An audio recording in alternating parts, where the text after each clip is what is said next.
townhall.com.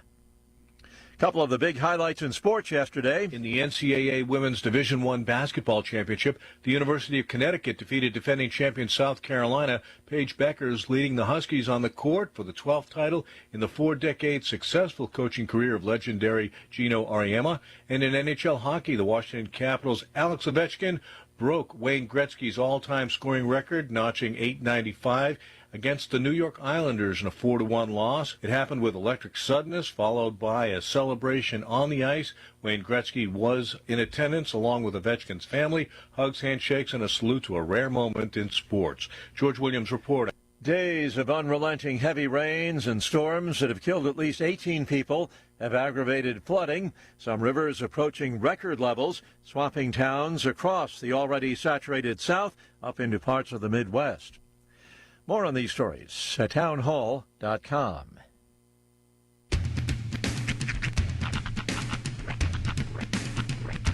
What in the wide, wide world of sports is going on here? I promise you, whatever scum did this, not one man on this force will rest for 1 minute until he's behind bars.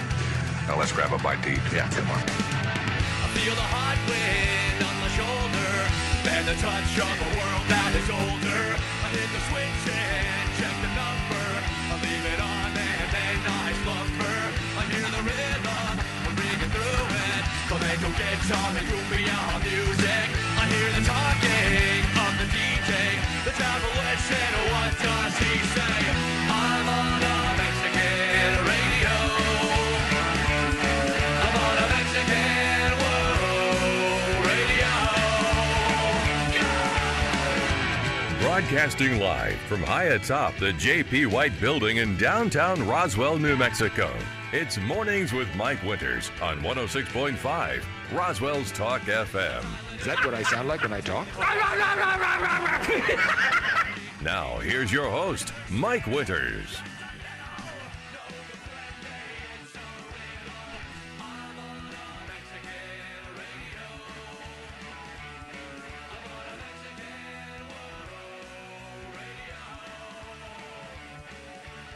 And good morning, one and all. Welcome to Mornings with Mike Winters. I am he. That would be me, Mike Winters. Happy Monday, everybody. Yes, welcome to it. Beautiful Monday, at least. It's pretty. It is nice. We did have a kind of a weekend weather-wise.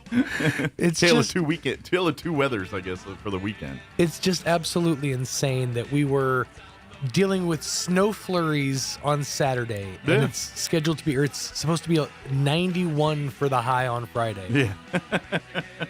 What happened? It was kind of pretty Saturday. It was. I mean, if you didn't have to be out in it, oh yeah, and do anything, you're just looking at it out your window. It was picturesque. Yes. Even the weeds in my yard had a nice little white tinge to them. They almost looked like a portrait. Oh, my weeds was pretty. Yeah. But yeah, and I think at least in my neighborhood, we got enough to put a dusting sheen on the grass area. Just enough to put a layer on the ground. Yeah. But other than that, I did go out in the AM part of Saturday, ran errands and did some stuff, and it wasn't too bad then. No. It was just mostly raining with a few big old fat dollop flurries. But yeah, and then Sunday was quite nice yesterday. Yeah, Sunday was pleasant. Sunny and relatively nice temperature wise, and then this week's supposed to be pretty nice all week. So welcome to it. You made it through. Yep. Come on the other side like Zinwatanejo or whatever. Zinwatanejo. All through the mountain of poo to get to the other side.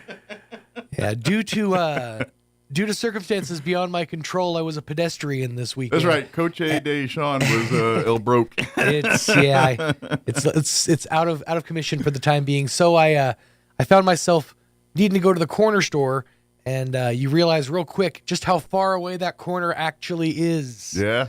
When you're in a car and it's only like a 2-minute drive. You're halfway there and you're Googling, how far is it exactly? And then you realize, it's not even that far, but I'm just lazy. Well, there you go. I had to walk like a whole mile to get a fried burrito. It was 0.8, but still.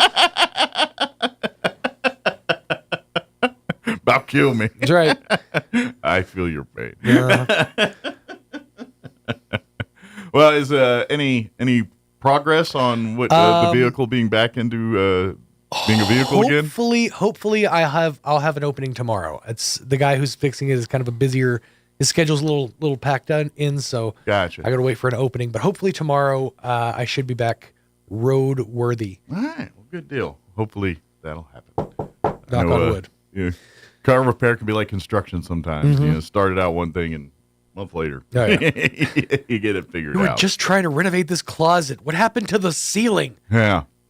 So I do, just briefly, because kind of a thing happened over the weekend in the sports world. Don't lie to the people, Mike. It's not going to be brief. Yeah, when it comes to you and Hacky, well, we know. Matt is a patient man, but he's only so patient. I don't want to take the whole show, but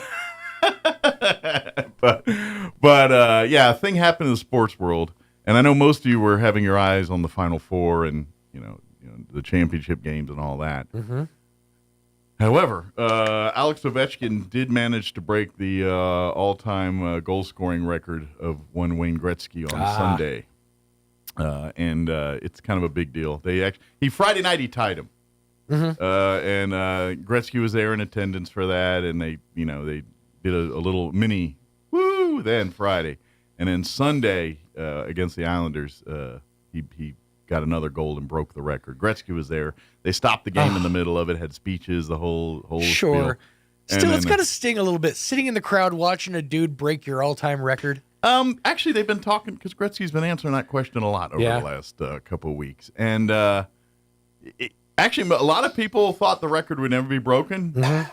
Gretzky was the opposite. He goes, no, someday someone will break this. And he goes, and he's kind of like, I'm just glad I'm here to see it and be a part of it. See, so. and that's real sportsmanship. Yeah. You love to see it. Actually, Gretzky was – I just saw a clip before I went on the show because there's a tons of clips of everything from just Ovechkin walk around, celebrate in the locker rooms, and he's a partier. He likes his beer, too. Yeah. I didn't realize that man drinks more beer. He was – every time I saw him, he had a beer in his hand. Or two. Anything to numb the pain. But literally, he walks to the locker room, they hand him a beer. And I'm like, I feel like this is every night now. I think they just do this all the time. And then he goes to another party, they're double fisting beers and everything else.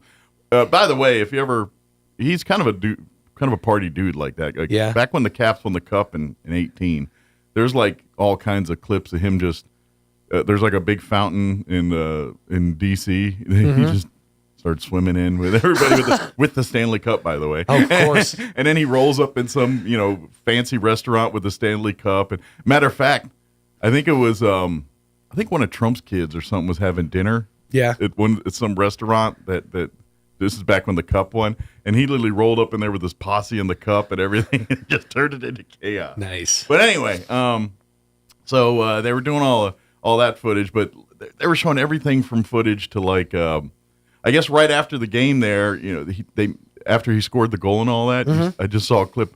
They literally took the jersey off of his back, his stick, all the stuff that he was wearing, and gave him new stuff to finish the game Nice. with, because that stuff's going to the Hall of Fame. Right.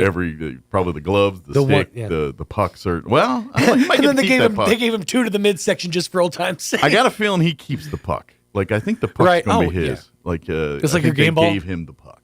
But the sweater, the stick, all that stuff's going to the Hall of Fame. But the other thing was, and this is where Gretzky, and then we got to get Matt in because I'll talk all day if you let me.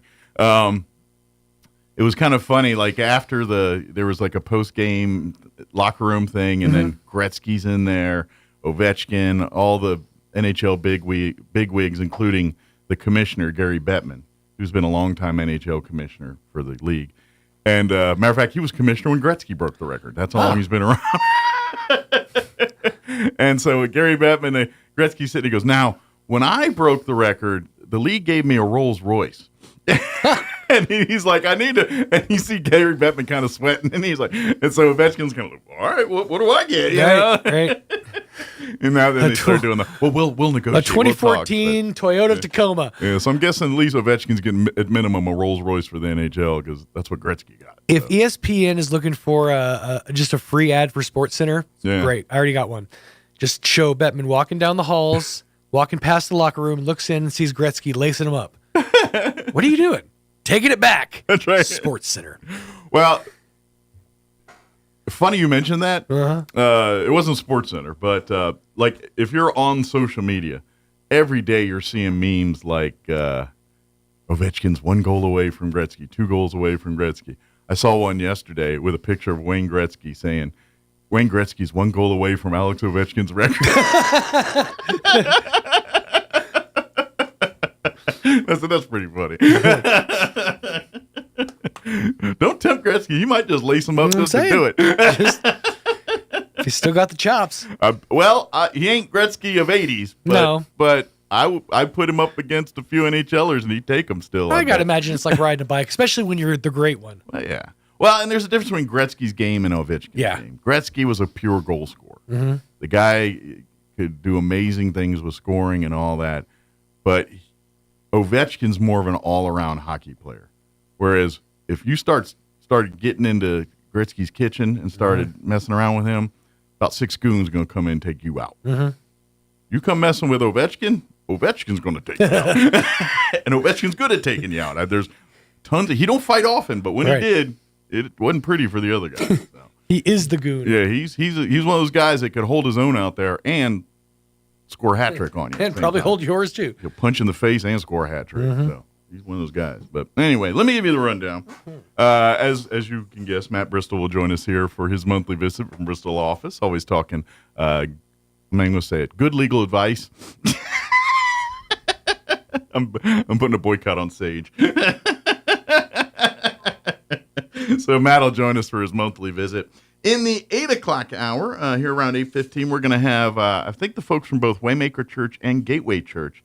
They are having a gospel tent revival this Saturday out at Cahoon Park. And so we want to get everybody out and invited to that. And then in the 9 o'clock hour, about 9:15, John and maybe Crystal Noble will join him as well, talking Roswell seed, give us an update on what's going on in the world of seed. But planting season and all that stuff, I'm guessing now's the time to plant, or depending on, grasses and stuff. There's certain ones that they'll probably be dropping in soon and all that. But anyway, I have no idea about that stuff, but John does, so he'll tell us all about it here in the 9 o'clock hour. Plus, we'll have all of your newses of the local, national variety, Wall Street business updates, and whatever else we can come up with for today's show. But first, your weather. I'm meteorologist Steve Hamilton with your Pecos Valley weather. Little on the cool side today, but we do get a big warm-up on Tuesday and Wednesday with high pressure settling in for a little while. Lots of sunshine today. The wind should stay fairly light and will be in the upper 60s. Overnight will be clear with upper 30s, and then a big boost on the daytime highs on Tuesday. We're in the low 80s with sunshine. Even warmer on Wednesday. It looks like we'll hit the upper 80s. That's your latest forecast. I'm meteorologist Steve Hamilton. Welcome to New Mexico. Currently 39 degrees here in Roswell. Humidity is 82%. Winds currently out of the north at 3 miles per hour. As Steve mentioned, a little cooler for today, but the week, not so much. Sunny, 68 for a high today. North winds at around 5 miles per hour. Clear tonight, 37 for an overnight low. Northeast winds at around 5 miles per hour. Tuesday, we're right at 80 under sunny skies. Winds will be out of the south at around 5 to 10. Tuesday night, clear, overnight low of 45. South winds 5 to 10. Wednesday, sunny and 87. Northwest winds 5 to 10. Thursday, sunny and 79. Friday, sunny and 81. And then 90s for the weekend. Sunny and 91 on Saturday. Sunny and 91 on Sunday. There it is. We're officially getting rid of spring. It'll be summer next week. All right, 7:18. We're going to take a quick break, get you into your Roswell Livestock Report with Smiley Wooten, and then quick break, and then Matt Bristol from Bristol Law Office will join us on the other side. Don't go away. Good morning, this is Smiley Wooten at the Roswell Livestock Auction. A light April run this week following some good moisture in the drawn area Friday and Saturday, but a good selection of all classes of cattle, especially high-quality native calves with condition, pairs, bred cows. We expect to sell 650 head, breaking down like this: 70, 80 weigh cows and bulls, 100, 125 pairs bred cows for 5,500. Calves and yearlings today's sale will include 38 cow-calf pairs and 20 bred cows from the Cane Ranch, Van Horn, Texas. They're excellent quality Charolais cows with Charolais calves at side, or bred Charolais bulls, second, third trimester bred cows 4 to 10 years old. 89 calves, the L7 Ranch here north of Roswell. Excellent quality 90% Charolais crossbred calves, Bovishield Gold and 7-way, long age, medium condition, 375, 575 pounds. 36 light yearling heifers, Vision Livestock, Red Rock, New Mexico. Excellent quality black Angus.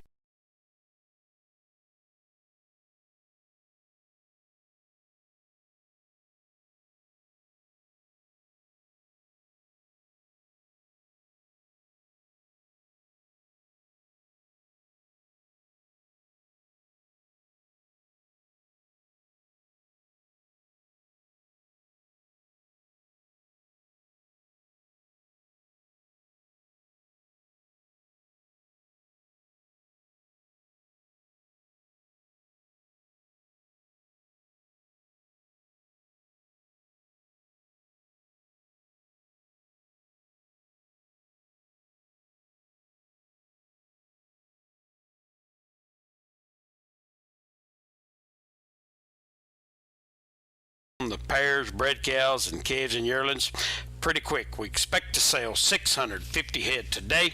This is Smiley Wooten, Roswell Livestock Auction.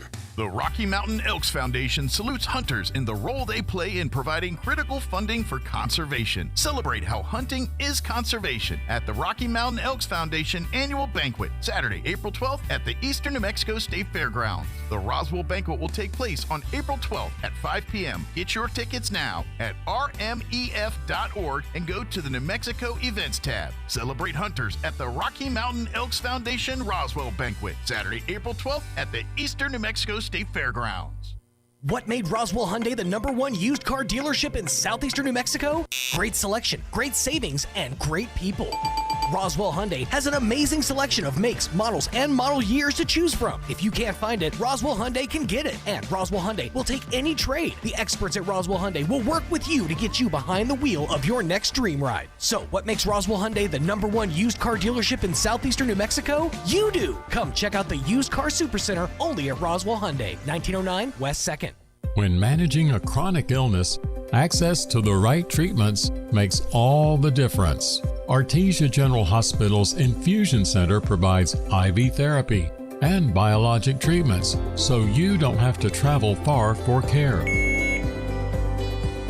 Expert infusion therapy right here in Artesia. Call 575-736-8256 today to learn more.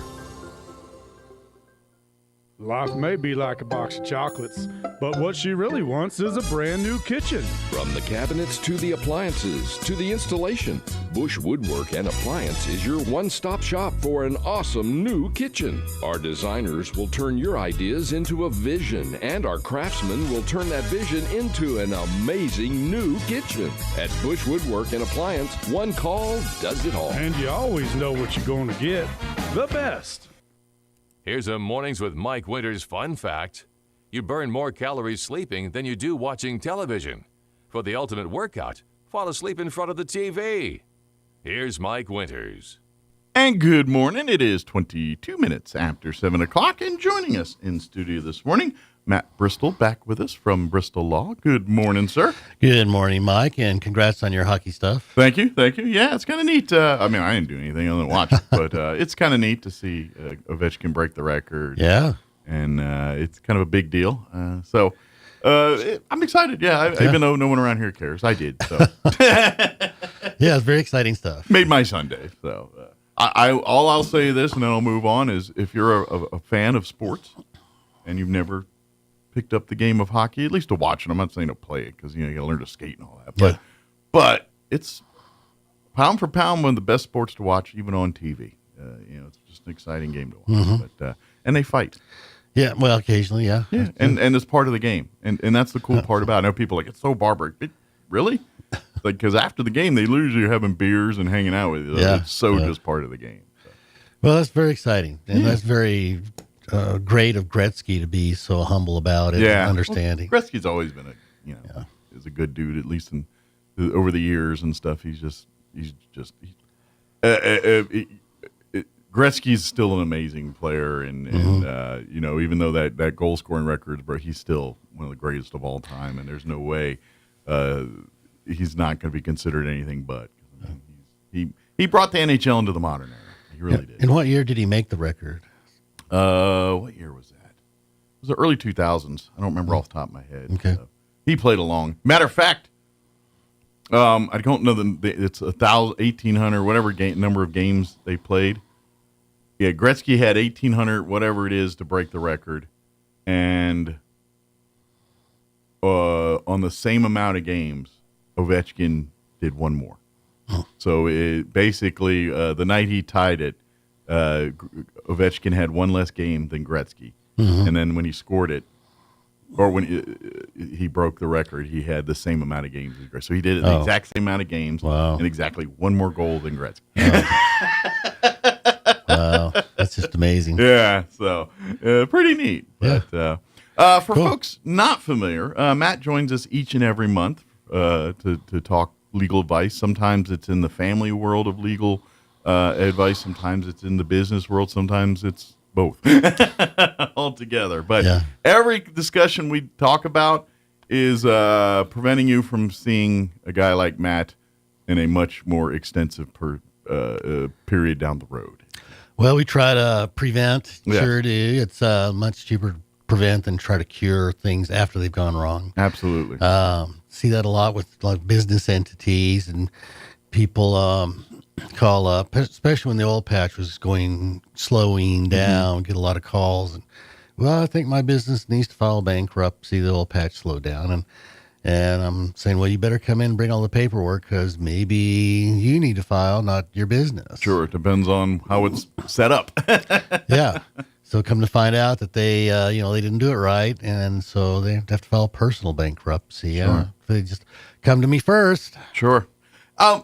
Just gee whiz curious, when these things do go awry, now obviously depending on the seriousness of the nature, depends on the repercussions for said response. But when you do mess up your LLC or mess up some of that, what you're filing for bankruptcy and who is and what, I mean, at the end of the day, obviously depending on the severity, it could be a maximum of jail time and things, but more than likely what we're talking is you're going to lose a lot of money if you don't do these things right. I mean, at the end of the day, if you're not filing, if you're, say you're as an LLC and you don't get, then guess what? You lose the protections, which means you're going to get sued. You're going to get a lot of money lost. But I mean, are people spending jail time from some of this stuff? Or generally not. Yeah. I haven't seen.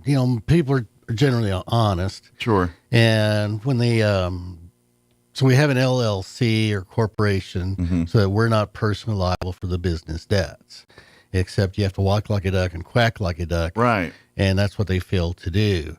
So they end up being personally liable for the business credit card, the business suppliers of the business, the things you think you're protecting, you're really not protecting because you violated the contract. Basically. Well, they didn't sign it right. So that's why most of the time they end up filing personal bankruptcies. They just didn't do it right. Sure. So with the sole proprietorship, for example. That's just when a person's in business with themselves, and that's it. There's no corporation, no LLC. And, the good part about that is it's easy. The bad part is you're personally liable. You're leaving it out hanging out there. Yeah. You're on the hook for everything. And the big reason why you have to advertise LLCs is because, for this very reason.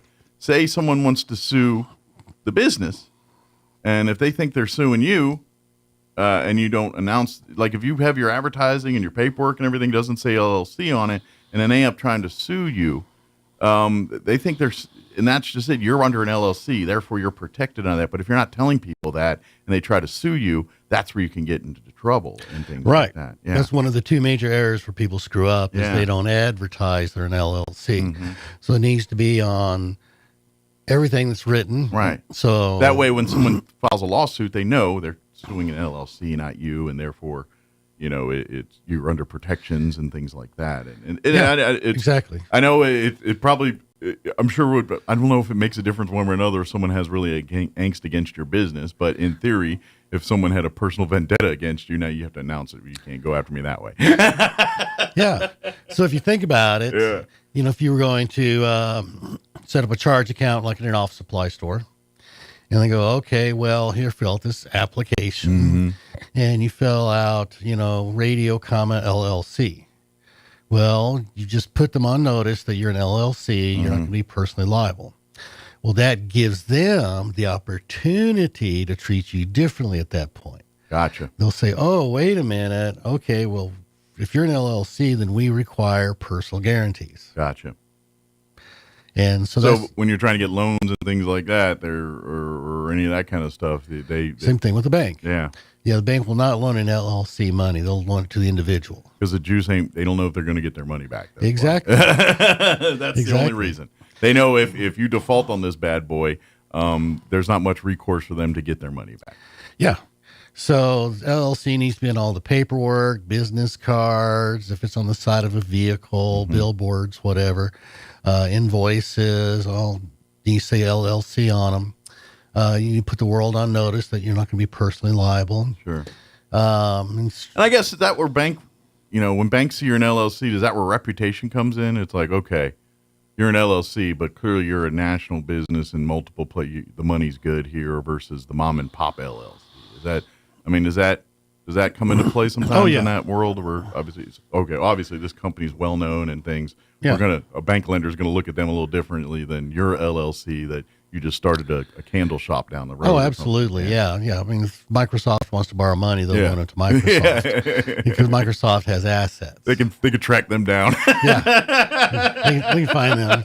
Sure enough. They know where Bill Gates lives. But mom and pop LLC, the LLC is designed to be sued instead of the individuals. So I just want to point it out for people starting business and well, I don't want to know if this LLC is a good thing or not, but if you're trying to protect yourself from the business, then the LLC is a very valuable tool to do that. It is. Yeah. It is. It's a lot simpler than a corporation.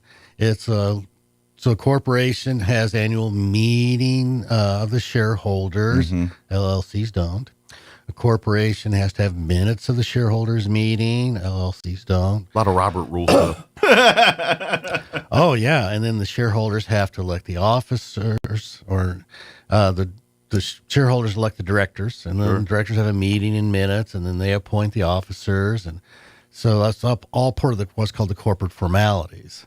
So if a corporation gets sued, the first thing the plaintiff asks for is all the corporate formalities. Let's see the last 10 years worth of meetings and minutes. And if somebody says, well, I don't have them, then plaintiff is going to say, well, then you're not acting like a corporation. You don't have the corporate protection. We're going to sue you individually. Gotcha. So that's why if you're serving on a board somewhere and they were so hopped up on the minutes and all that, that's probably why, for those very reasons, to keep the records going just in case down the road something happens. Yeah. So if you're on the board of a nonprofit, that's why there's minutes of every meeting. That's protecting your nonprofit status right there. Yep. And the other way you sign a contract makes a difference for LLCs and corporations.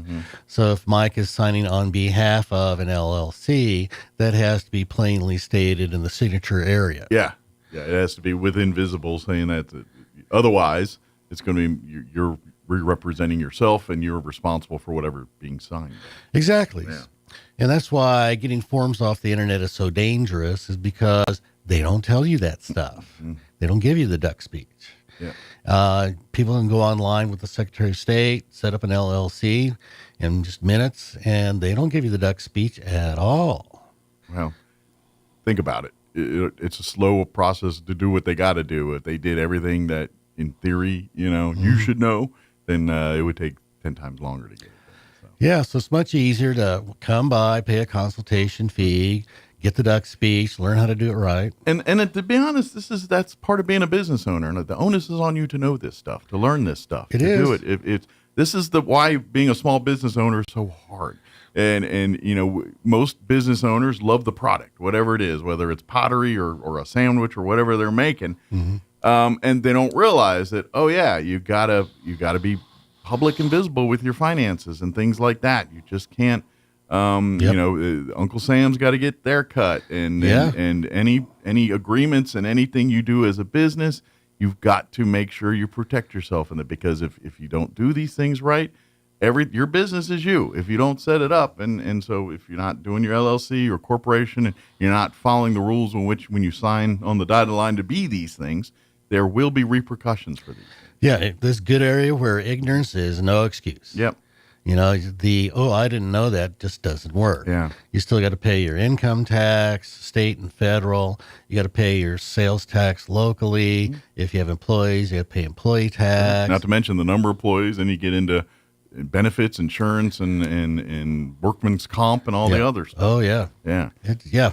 Workers' comp. So I didn't know I had to do that. It just doesn't work. You talk to an accountant, get an accountant, get your book set up. I would even make an argument that if your business is a family business, you still got to work. If you have one of your family members hurt on the job, you do fall under those things. If you have, I'm just saying, I've seen enough Judge Judy to know that family members do tend to hate each other and do these things from time to time. Well, if somebody's hurt bad enough, they need to replace that income. Absolutely. And, So, I get it. You're doing your business, but if you don't plan for these things in advance, at the very minimum, talk with the lawyer, talk with a guy like Matt, and sit down and say, all right, this is what I'm trying to do. How do I do that within the letter of the law and keep myself protected? Yeah, it's so much more inexpensive to come have the conversation in advance than afterwards of you need to file bankruptcy and for the business. It's like, no, it's a personal bankruptcy because you didn't do the ducks. Sure. And your business may need to evolve. Maybe it starts out as just you, and because you're in the garage and you're selling your widgets or whatever. Then you're like, oh, I need a storefront now. Employees, okay, we may need to readdress. We might need to change the business model here because now, and that's by design. Because I'm going to take a stab. If you're a small business owner, the idea is to get bigger, and better. And so that's part of the growing pains of a business there. Oh, absolutely, absolutely. So something that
it's literally they're creating a business, and putting their own personal money into it. Normally, the studio takes the heat for all this stuff. Right, Kevin Costner put up all of his money for Dances with Wolves. So they really have to do so. Legitimately, when you hear of what's his name doing Passion of the Christ and all that, I think he put his own money up for a lot of that stuff. Or one of those movies, Mel Gibson. Yeah, if it wasn't that, was one of those hit movies, Apocalypto. Maybe it was that one, the one where they speak. Yeah. Anyway.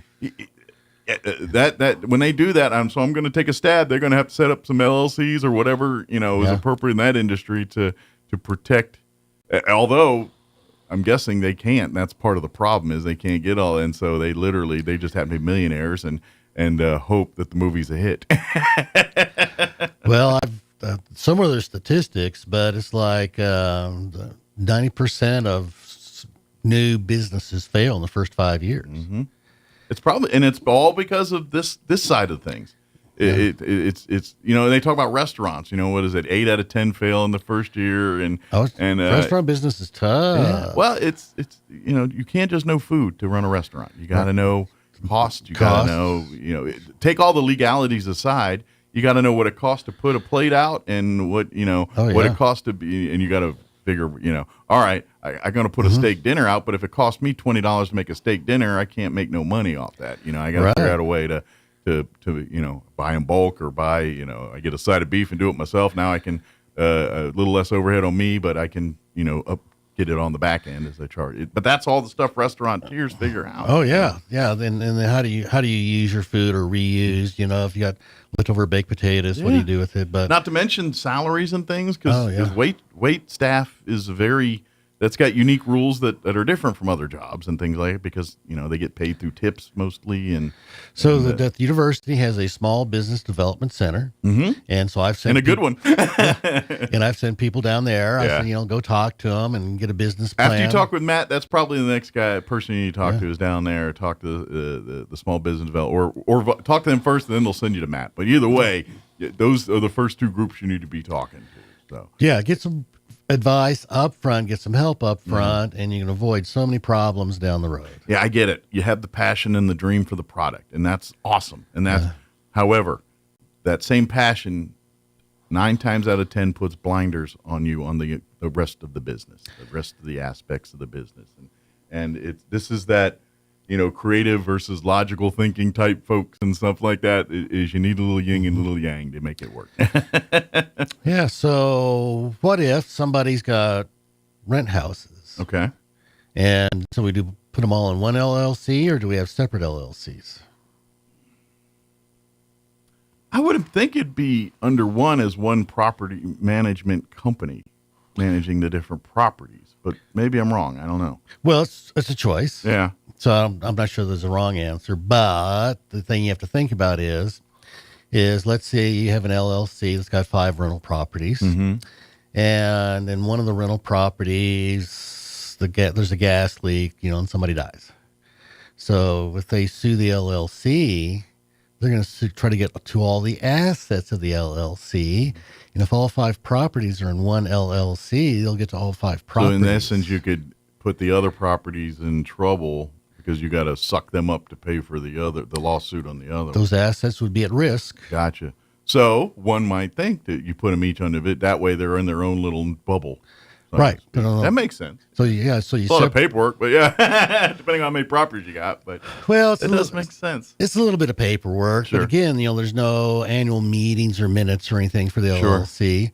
So you just set up different LLCs, and I tell my clients, be sure and get different colored checks. Yeah, you don't want to mix them up. That's right. Start with different check numbers. Yeah, exactly. Yeah, or separate. In today's day and age, you could have the Muppets on one, Looney Tunes on another, Americana, Majestic Mountains. Yeah. Very you could do that. Yeah. Oh, the Majestic Mountains. That's for the 201 Main Street property. Maybe theme them to the property. This one's by the lake, we're going to put water scenes on that one. This one's over by the mountains. The golf whatever course. your system is. Pick a system. Yeah.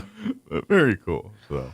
Yeah, so that's something to think about, is having separate LLCs for each property so that they aren't liable. I never thought of it that way, but it does make sense. If slip and fall or house fire on one, it could suck all down if you don't do it right. Right. So what if so Mike's got 5 LLCs, 5 separate rental properties, and so Mike's in a car wreck and gets sued for whatever reason, for the insurance, whatever the insurance didn't cover or whatever. So Mike gets sued. What happens to those LLCs? Well, depending on how, I guess if you're on the job, would it fall under that, or depending on when you got in the accident? Like, say you're on your own weekend and you got in that. I mean, then the LLC would have nothing to do with that. Right. But if you're in the line of duty doing something, no, you're just you didn't pay the credit card. You're in a car wreck. Gotcha. Okay. For some reason, somebody sues you unrelated to the LLCs. But then if they get a judgment, what happens to those LLCs? guess they stay intact because that's the whole thing, right? Is to separate you from the business type of thing. Well, so LLCs shield us from the business debts, right? So there's a shield in that direction. There's not a shield in the opposite direction. So they can come after your businesses if they've got everything they wanted from you. Yes. Gotcha. Okay. So it'd be similar to, okay, Mike, we're collecting on this judgment. Do you have a brokerage account? Gotcha. Yeah. Do you own stocks? Yeah. We'll fork them over. So they would get to the LLCs also. Wow. What protections does someone have if that happens? Say, I mean, I could see it if you have an LLC and you have, a couple dozen employees and things, people's livelihoods are on the line. Is there any protections for you from that or? Not really. Wow. Yeah. So LLC's shield in one direction, but not the other. Interesting. So that's, gotta watch out for that. And is there any kind of protection from that way? Any way to set up your business to protect you that way? Or is that, no, that's pretty much standard operating procedure. Well, the only asset protection vehicle that I've found, at least in this state, is called a limited partnership. Gotcha. So if you own an LLC, it's like owning shares of Coca-Cola. Creditors can get to it and take it away from you. Gotcha.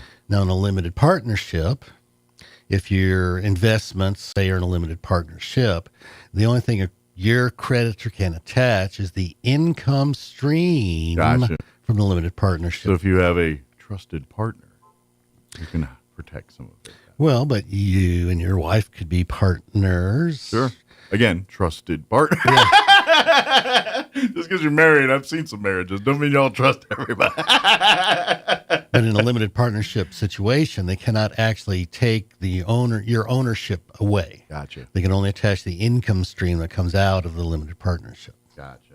Yeah. So, but again, these are the types of things we talk about when you're setting up a business and thing. That's why we said, when you have your concept, your business, and what you want to do, talking to Matt on the legal side, getting the small business development center folks to kind of help you plan your business, but finance as much of it out of someone else's pocket instead of yours as possible. That's the other thing too, is there's all kinds of grants and loans and things that you can tap into that have some little interest.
When everybody's copacetic and kumbaya, and we're setting up the business and everyone understands the consequences for when that day happens. That's right. You need to decide in advance how we're going to handle it. And then if everybody knows, maybe you can work through these problems before they get to Judge Judy. That's all I'm saying.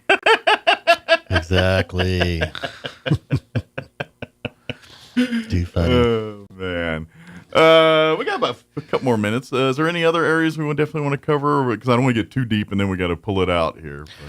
But, if somebody does have a business and with employees, I always encourage them to add their children to the business. Okay. Because the IRS has guidelines that you can pay your kids, but there's dollar limits. But an 8-year-old can take out the trash, sweep the floor, sure, do some stuff. So you can pay him, but you can't pay him $50,000 a year. So talk to an accountant and see. If you can, I want that job. I'll take out your trash for $50,000 a year. So talk to an accountant, see what's appropriate. And the reason I suggest they employ their children is that the language for a Roth IRA says you can put 100% of your earned income up to $7,000 so you're a year. Basically starting their nest egg at 8-10 years old in the mom and pop business. Yeah. Oh yeah. Yeah. So they can contribute to Roth for 10 years and then go to college, and then the money's just growing. Oh yeah, and that's the thing with IRAs is, I mean, talk to your financial planners; they'll tell you more about that stuff. But generally speaking, the earlier you start it, the more you contribute, the fatter that bad boy is going to be when it comes time for you to settle down for retirement. Exactly. I mean, you could be setting your kid up for and so when they're wealthy, they can take care of you. Sure. There's always the ups and downs of the stock market. There always is. But if you just keep steadily investing, and generally speaking, those things, you always come out ahead. Yeah. Especially if you start early and just keep contributing, time is a huge factor. Yeah. And then just forget about it. I mean, keep putting the money in, and then because I mean, you can pull it out, but there's all kinds of penalties and withdrawals depending on the nature of why you're pulling it out. But yeah. But anyway, when you got a kid at 8 years old starting it, it sure makes it a lot good, especially because even the good ones usually aren't starting until their early 20s. You know what I'm saying? Well, yeah, until they're out of college. Yeah. And most times they're starting about 35 when they said, I got kids and everything else. I need to do something else. So if you got an 8-10-year-old starting that already, that's way better than starting the savings account and giving them $5 like when we were kids. Oh, yeah. That was totally useless. Yeah. Hire your kids, put that money in a Roth. Yeah, it's a great idea. Excellent. So, and again, and that way, to be honest, whether the kid takes over the business in 20 years or whatever, or says, no, I'm going to go join the motocross team or whatever it is they're going to do, they've already got a little foundation to do that. Yeah. So it's always a good thing. It's a good way to help set your kids up. Absolutely. Of course, if you're dealing with anything when it comes to this side of business or family stuff, if you're trying to set up a will or set up any family protections and things like that, Matt Bristol and Bristol office is what they do, is help people do this kind of stuff. You bet. You bet. Do we have time for fiction and fact? We absolutely do. I was setting up for some of that time. All righty. Fiction and fact from Matt's Almanac. There you go. So, a child's doctor is a pediatrician. Okay.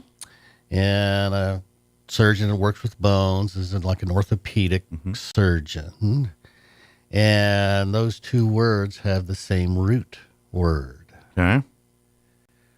What do you think that is? Let's see. Pediatrician. Orthopedic. There's something in the P, the PD. PED, yeah. Something in the PD. I just don't know. It. So the pediatrician is easy because the word for child is pedevo. Okay. So that's an easy one, pedevo. But where does it come up with this orthopedic stuff, right? Yeah. So ortho, like the Orthodox religion, is the straight religion. Okay. And so that's what an orthopedic does, is he trains the bones to be straight. Straight. Okay. So the word train. So that's where the orthopedic comes from, because what do we do with children? We train them. We train them. Mm. So the root word child basically means to train. Nice. Because that's what we do with children. Wonder if the Pedialyte folks understand that. Don't know. I think they didn't look that up when they were naming their company. They're just like, oh, this would be good for kids to drink. That's right. And hungover people. Very cool. Of course, I would imagine for you to become a lawyer, you probably, as you're learning and studying for when you're going through school and all that, I can imagine you got just bleary-eyed with Latin and everything else and the word for you. I mean, because really, there's not that much Latin anymore. No, because I figured just to understand some of the Latin behind some of the words we use, and you almost have to truly bust out Matt's Almanac to understand the roots behind these words and everything else that we're talking about. They don't use that much Latin anymore. There's some that is used. So if there's a big case in front of the U.S. Supreme Court, and somebody not a non-party wants to submit a brief. Sure. So that's called an amicus curiae. So that's a friend of the court brief. Gotcha. So if the judge does something on his own, it's sui juris. So there's some Latin, but really just not that much. Nice. Well, there's lex loci. Unless you'd start talking pig Latin, I'm not sure I could help out. But I can, y'all start inducing pig Latin into the courtroom, then I can help translate. Well, I pulled that on a judge one time, and I said, "Yeah, lex loci, judge," and he goes, "Oh yeah, first year law school, warm fuzzy feeling." So he goes, "Boom, that's right." Very good. Now, if you need any legal advice or fixing some legal trouble because you didn't do it you didn't do the prevention side, so now you're pounding some pain on the other side, please reach out to Matt Bristol Law Office. BristolLawOffice.net, or give us a call for a consultation at 625-5284. Even if you're not sure if your legal issue is needing of a lawyer, it's better to just have the conversation and let Matt tell you, you know what, you don't need me, you just need to go down to the clerk's office, fill out a couple forms, and you're good to go. So at least you know. But I'd rather you think that, and then you do that, and then later on, like, oh dang, I should have had Matt come and do this, or because I didn't do it right, and now I'm going to pay a lot more on the back end because I didn't do that the first time right. Yeah, it's much more expensive after the fact. So please come talk to us first. Or if you have a lawyer, talk to your lawyer. It doesn't matter. Yeah, exactly. Learn the lessons here on the radio. Don't learn the lessons in the courtroom later. That's right. That's the best advice I can give you. So, Matt, as always, appreciate the Thank visit. you, Mike. Safe travels as you go on your trip here in a week or so here. Oh, thanks. Appreciate it. Thanks. Come back with some great stories and adventures for us. Oh, I will, and thanks for having me. Anytime. Appreciate you, Matt. 7:56, let's pause for news, and I think we can get Kim Commando in before more news. Don't go away. Now for your Pecos Valley news update, I'm Jared Cirillo. The New Mexico Department of Health reporting the case count for measles has now risen to 54. All but 2 of the cases are in Lee County. The remaining cases are in Eddy County. Most of the cases involve unvaccinated residents, according to health officials. They say this is not a rapidly expanding outbreak, but a situation where cases have been occurring steadily over time. Artesia police continue investigating that double shooting that took place on Thursday. Just before 5 in the morning, a man and woman were found with gunshot wounds near the corner of West Clayton and South 11th Streets. Police have not announced any arrests. Some estimates in Albuquerque put a crowd at 10,000 over the weekend who showed up for a protest of President Donald Trump's policies. The so-called hands-off protests took place nationwide in all 50 states. Mayor Tim Keller said New Mexicans are sending a message to the Trump administration. You're up to date. I'm Jared Cirillo. 10 years ago, buying a car online felt like a huge risk. Today, it's normal, and the scammers know it. I'm Kim Commando for Home Title Lock. Go to HomeTitleLock.com and use promo code KIM to receive a free 14-day trial of their $1 million triple lock protection. I spoke to a woman who found a deal on a Dodge truck from a dealer online. $55,000, a $10,000 discount, so she rushed to buy it. Of course, she did her due diligence. She looked up the dealer on Google, great reviews. She ran a Carfax report and it checked out. But the whole thing was a sham. She lost $55,000. You see, scammers are cloning real car listings. Same photos, same VIN, same details. So when you run a Carfax report, it shows a clean history. The problem is, the scammer does not own the car. So if you're shopping online, use only verified platforms that confirm the listings. Otherwise, go to a licensed dealer in person. Start your day with my free newsletter. Sign up at getkim.com. Title theft is a growing real estate scam targeting the $32 trillion in American homeowners' equity. Criminals forge your signature on one document, use a fake notary stamp, pay a small fee, and file with your county. Then, your home's title and its equity are in the hands of a criminal. So when is the last time you checked your home title? If you're like me, the answer is never. And that's exactly what scammers are counting on. Use my promo code Kim at HometitleLock.com, and you'll get a free title history report to find out if your title is still in your name. When you sign up, you'll also receive a free 14-day trial of their $1 million triple lock protection. That's immediate 24/7 monitoring of your property, urgent alerts if there are any changes, and if fraud should happen, their U.S.-based restoration team will spend up to $1 million to fix the fraud and restore your title at no additional cost. Your satisfaction is guaranteed, and you can cancel anytime. Go to HometitleLock.com and use promo code Kim for the protection you deserve. I'm meteorologist Steve Hamilton with your Pecos Valley weather. Little on the cool side today, but we do get a big warm up on Tuesday and Wednesday with high pressure settling in for a little while. Lots of sunshine today. The wind should stay fairly light and will be in the upper 60s. Overnight will be clear with upper 30s, and then a big boost on the daytime highs on Tuesday. We're in the low 80s with sunshine. Even warmer on Wednesday. It looks like we'll hit the upper 80s. That's your latest forecast. I'm meteorologist Steve Hamilton. Hugh Hewitt is now in Roswell on 106.5 FM KEND Roswell. News this hour from townhall.com. I'm Rich Thomason. Wall Street following overseas markets sharply lower this morning. The sell-off picked up speed after China retaliated for tariff hikes imposed by the U.S. Still, President Trump is standing by his policy. He puts it this way: sometimes you have to take medicine to fix something. Now, I'm willing to deal with China, but they have to solve their surplus. We have a tremendous deficit problem with China. They have a surplus of at least $1 trillion a year. I think it's like $1.1 trillion, and I want that solved. Mr. Trump's Treasury Secretary says the administration has already heard from dozens of countries since last week's tariff hikes. Treasury Secretary Scott Bessent tells NBC's Meet the Press that it's up to President Trump to determine how long tariffs will last, but that the president has, quote, created maximum leverage for himself, end quote. More than 50 countries have approached the administration about lowering their non-tariff trade barriers, lowering their tariffs, stopping currency manipulation. Bessent says tariffs are not something you can negotiate away in days or weeks, but he says with Friday's jobs numbers well above expectations, he doesn't think there will be a recession. Donna Water, Washington. A divided appeals court says 2 board members fired by President Trump can return to their jobs. That ruling comes ahead of a likely Supreme Court showdown over the president's power over independent agencies. Rivers have been rising, flooding, worsening across parts of the South as well as portions of the Midwest, threatening communities already heavily damaged by days of heavy rains and storms, blamed for at least 18 deaths. And watching Wall Street, the Dow is down 909 points, the NASDAQ Composite Index 219 points lower. More on these stories at townhall.com.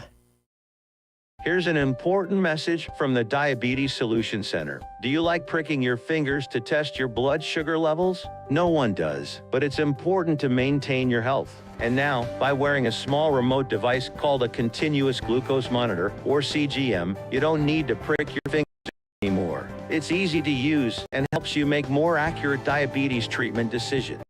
If you are testing your blood sugar 3 or more times daily, injecting insulin, or using an insulin pump, call the Diabetes Solution Center right now. And if you have Medicare or most major insurance coverage, you may be able to get a new CGM at little to no out-of-pocket cost. Shipping is free, and we'll even bill your insurance company for you. If you are testing your blood sugar 3 or more times daily, injecting insulin, or using an insulin pump, call the Diabetes Solution Center right now to learn how to end the painful finger sticks and get your own continuous glucose monitor, or CGM, at little to no out-of-pocket cost. An appellate court in Russia's far eastern city of Vladivostok has reduced the prison sentence of an American soldier who was convicted of stealing and making murderous threats. Staff Sergeant Gordon Black flew to the Pacific port city to see his girlfriend, was arrested in May of last year after she accused him of stealing from her, according to U.S. and Russian officials. A month later, a court convicted him, sentencing Black to 3 years and 9 months in prison. Russia's state news agency reports that a judge has now agreed to cut the prison sentence to 3 years and 2 months. The U.S. blocking imports of sea salt products from a major South Korean salt farm accused of using slave labor, becoming the first trade partner to take punitive action against a decades-long problem on salt farms in remote islands off South Korea's southwest coast. U.S. Customs and Border Protection issued an order against the salt farm in question. Townhall.com. Going from the realm of science fiction to the reality of science fact. A new device could put a voice to the thoughts in our brain. Scientists say it would help those unable to speak. The device is in the experimental phase, but has already proven successful. The new study described testing the device on a 47-year-old quadriplegic woman who had not spoken for 18 years after a stroke. Gopala Anumanchipalli, co-author of the study published in the Nature Neuroscience journal, says the device translates thoughts into real-time spoken words. The device was surgically implanted into the woman's brain during the clinical trial. Researchers built a synthesizer that used a recording of her voice before her injury to create speech similar to hers. I'm Marcela Sanchez. Jay North, he starred as the tow-headed mischief maker on TV's Dennis the Menace for 4 seasons, beginning in 1959, has died. He was 73 years old. North died yesterday at his Florida home after battling colon cancer. More on these stories at townhall.com.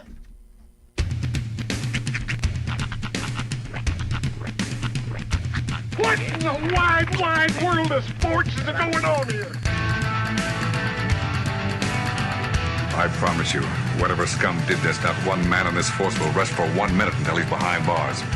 Now let's grab a bite to eat. Yeah, come on. I feel the hot wind on my shoulder and the touch of a world that is older. I hit the switch and check the number. I leave it on and then I slumber. I hear the rhythm ringing through it. Flamenco guitar and cumbia music. I hear the talking of the DJ. The tabloid said, what does he say? I'm on a Mexican radio. I'm on a Mexican radio. Broadcasting live from high atop the J.P. White Building in downtown Roswell, New Mexico. It's Mornings with Mike Winters on 106.5 Roswell's Talk FM. Is that what I sound like when I talk? Now, here's your host, Mike Winters. And good morning. It is 6 minutes after 8 o'clock. Welcome to hour number 2. The Deuce. Mornings with Mike Winters right here on 106.5 Roswell's Talk FM. Happy Monday. That microphone had been flung off in a fit of joy. Well, he was like, I'm out. And I'm done. Well, he's going out of town at the end of the week, so I think he's got a little vacationitis. Nice. I get that. Oh, I understand. Happy Monday, everybody. Yep, welcome to it. Hope all of you are having a delightful day so far. Going to be a pretty pleasant week weather-wise. Yeah. Today's the cool day, 68. But by Saturday, 91. Just and we'll weird, man. Floating in the 80s. Yeah, it's springtime in Roswell. Yeah. And at least through these first couple days, they're not talking really winds. 5 to 10. I mean, Wednesday they don't mention winds. Sure. But they don't say not windy. They don't say it's going to be windy, but they don't say that. Yeah, it just says a temp. Nice. But usually they say breezy. Yeah. Windy. Mm-hmm. They don't say that. So I'm thinking gusty, patchy. I'm thinking we're in for a pretty good week weather-wise. Nice. So, I'll take it, yeah. Finally this is the good stuff. Get to experience the spring of spring, you know?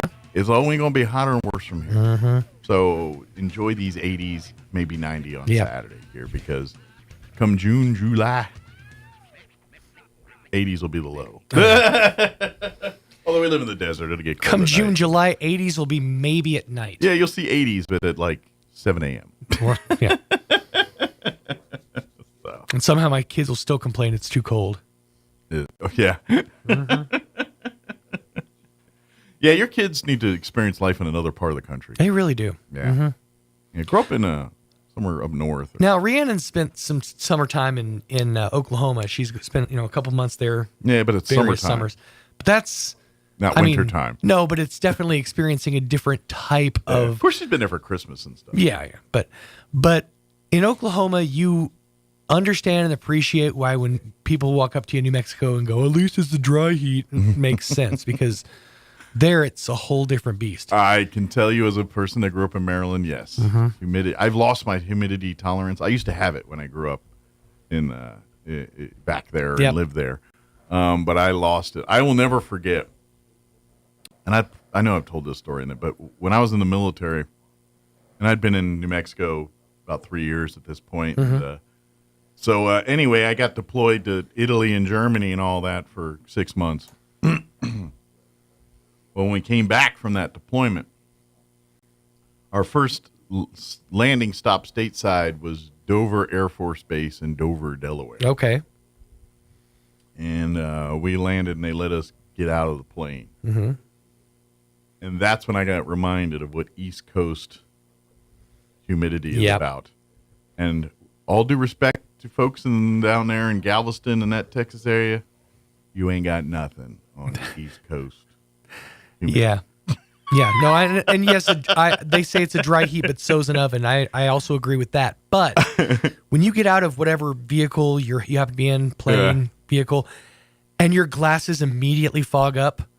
Well, yeah. And not only when I got out of the plane in Delaware did it do that, but it was so humid I could taste it. Oh. I'm tasting. There's wet in the air. Yes, it was that. I was like, it was like 6 phases past the fogging of the glasses.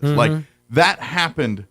I didn't even get out the plane yet. I just got the hint of the outside from the plane, and my glasses they were already opened the door up. and it whooshed and in. I got out and oh my God! It was like I walked out the door and it was like of slaps of humidity hitting my face. Where are the cicadas coming from? And why did I just hear a slapjack? What the?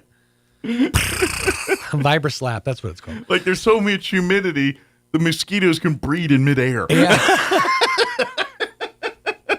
They can lay their eggs in the air because there's so much water in it.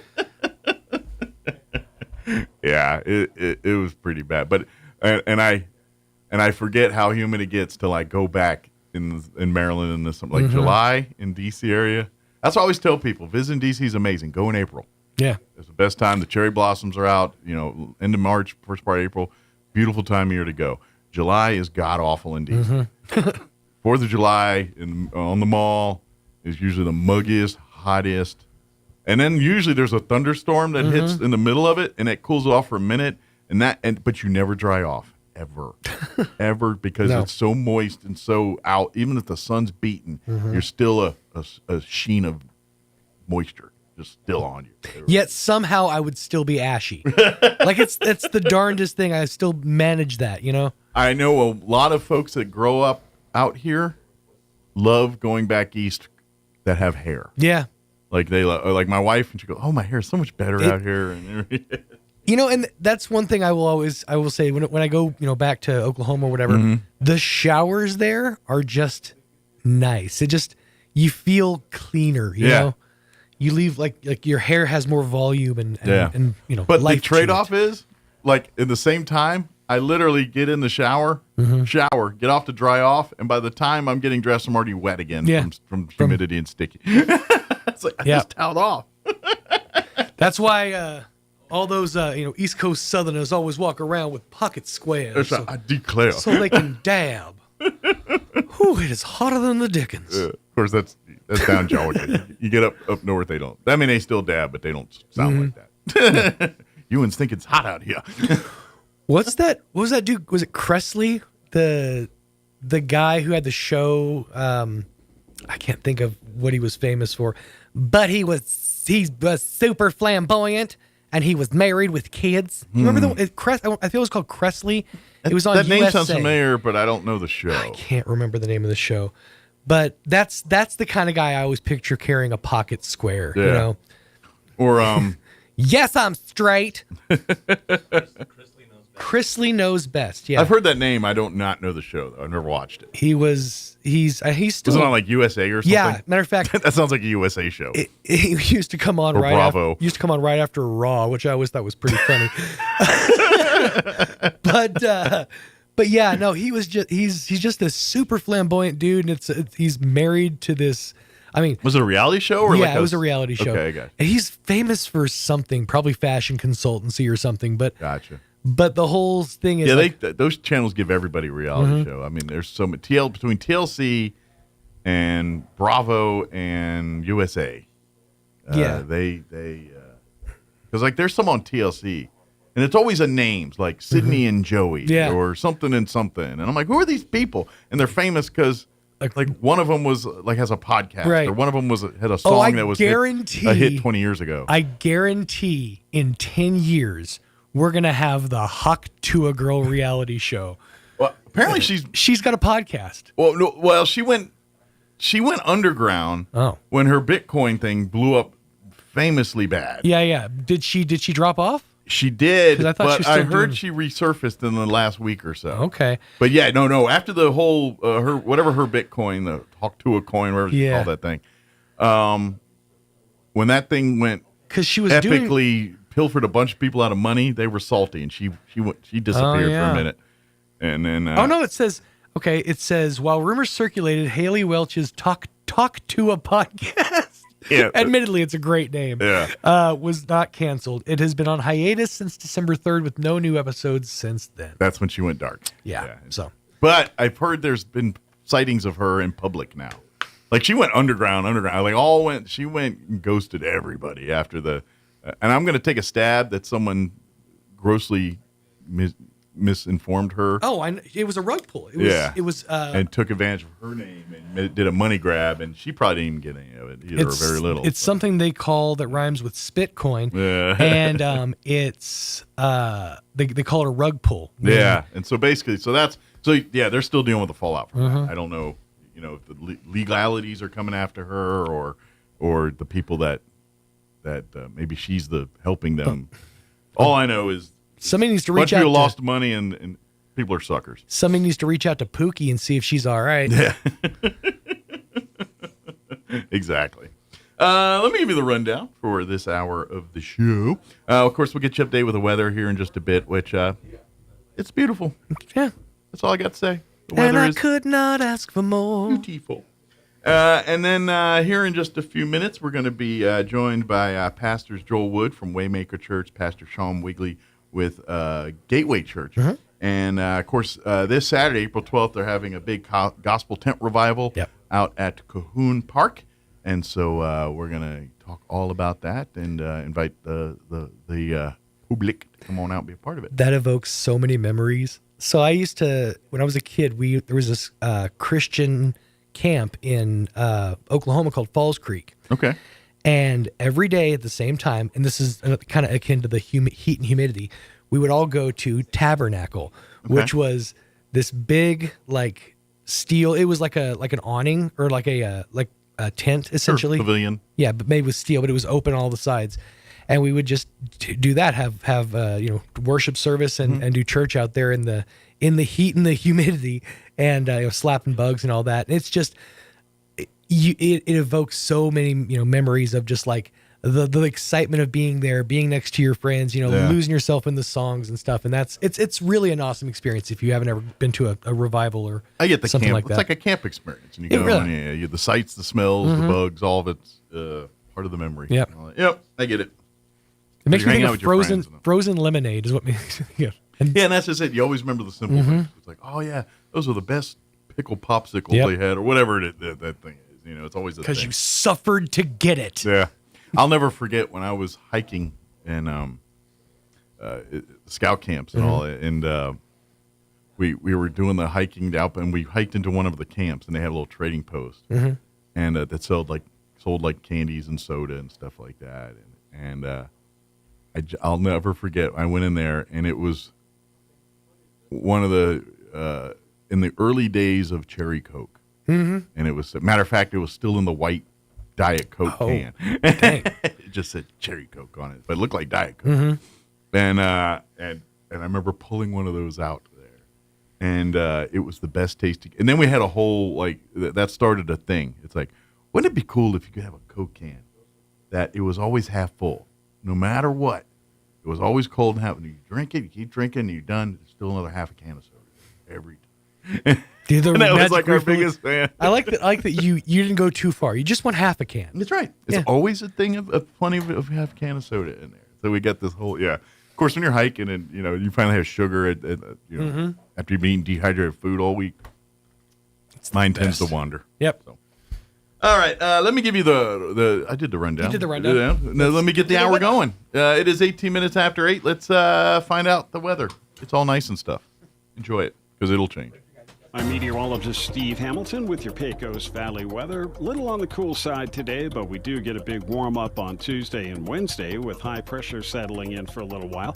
Lots of sunshine today. The wind should stay fairly light and will be in the upper 60s. Overnight will be clear with upper 30s, and then a big boost on the daytime highs on Tuesday. We're in the low 80s with sunshine.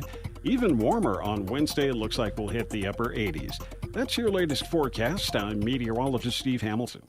Thank you, Steve. Currently 42 degrees here in Roswell. Humidity's at 79%. Winds are calm at the moment. Sunny, and like I said, today's our cool day, and it's still pretty nice. Sunny and 68 today.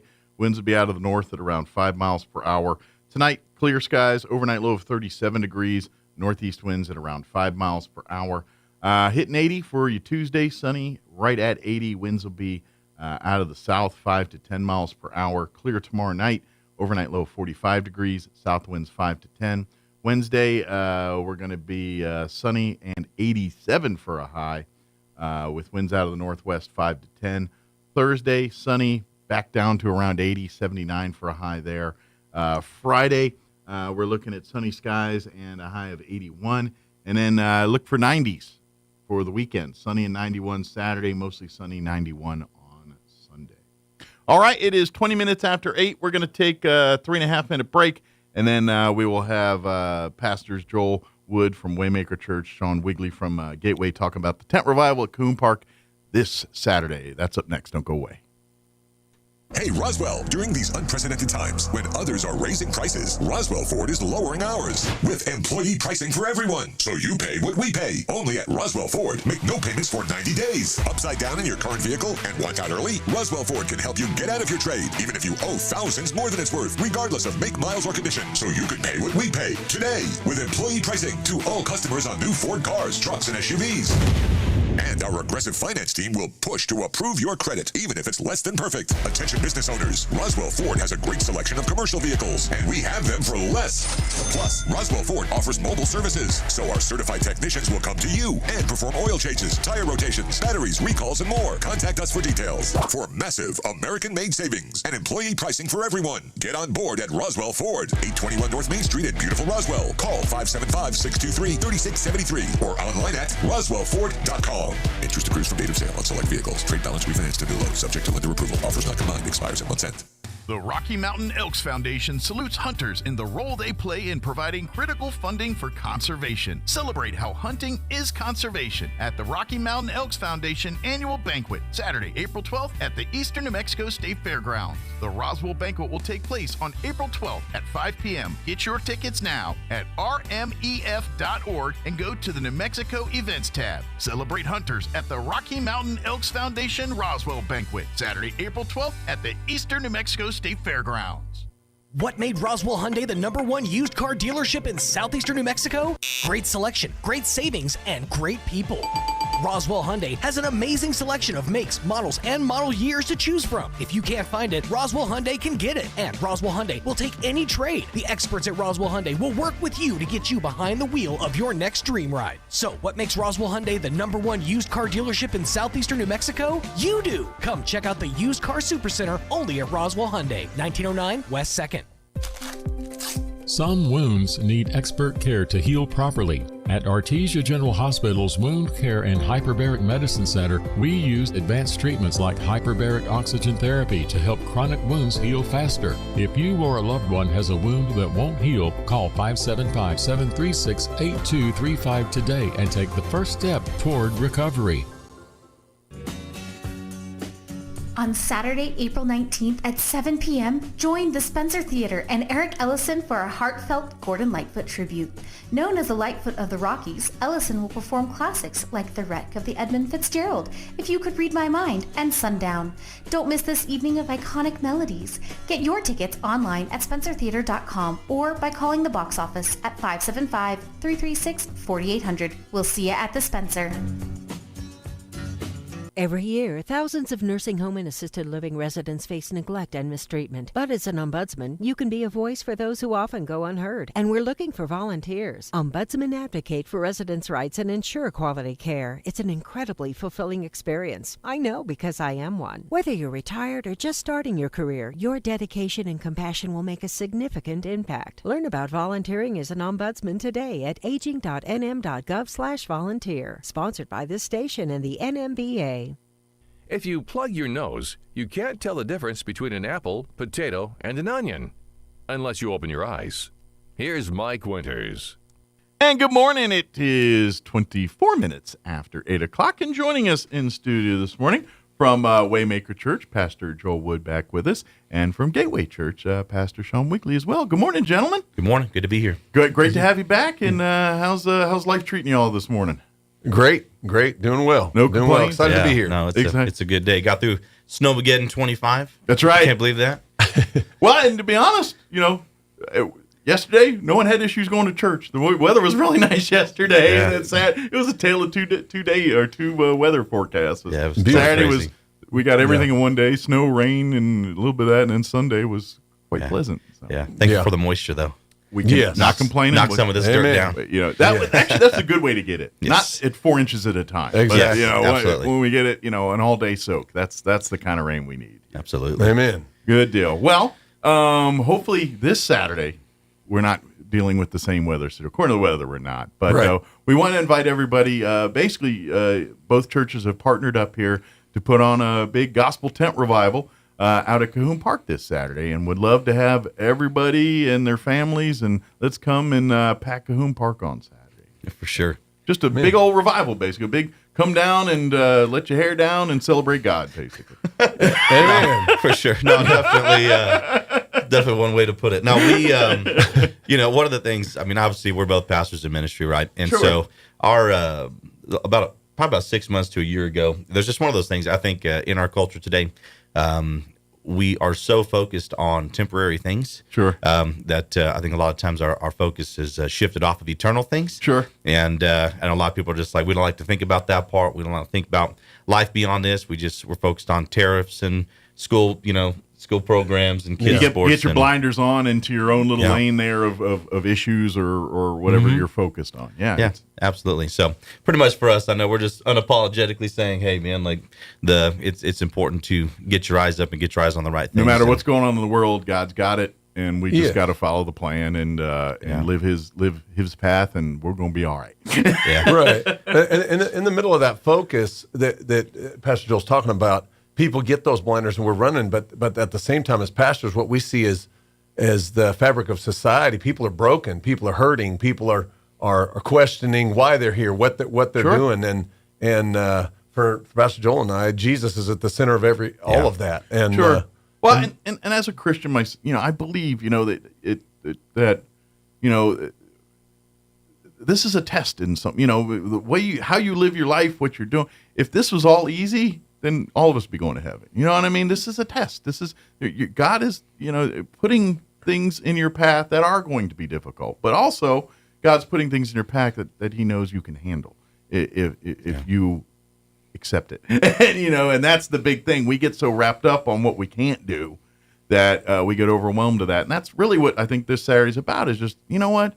It's all about we don't have all the answers, and we will never have the answers, but someone does, and all we got to do is trust in him, and the rest will work itself out. And that's really what Saturday's about. Yeah. Yeah, no, definitely part about that. It's also, also within the context of the crusade, as well. The emphasis is obviously on the focus of the gospel. And one of the biggest things that I've seen in our American culture is, just to be quite honest, we've kind of created an American version of the gospel. Okay. That I don't believe is also the gospel of the kingdom. The American gospel, we're pretty much the central focus point of that gospel. Mm-hmm. It's all about us. If you actually read the word, the gospel primarily is about him. It's about his glory. And so the hard part is we've kind of taken the nature of the message in America and we've focused it around ourselves. Mm-hmm. It's kind of a self-help gospel where it's all about me, what I can do, the way that I want things done. And yet the reality of the gospel of the kingdom is there's one king in the kingdom and his name is Jesus. Yeah. And so there's an element of surrender for our lives. And obviously the cool thing is the scripture tells us that if you lose your life for his sake, you'll find it. Yes. And so the big thing is a lot of times we're running so aware of all the things that are happening in the world, and we kind of place ourselves at the central focus, kind of that main character, right? Absolutely. And that's not necessarily always a bad thing. But that's what humans do. Right. For sure. Every human being has different levels of it, but all of us have a bit of a narcissistic for sure personality to us.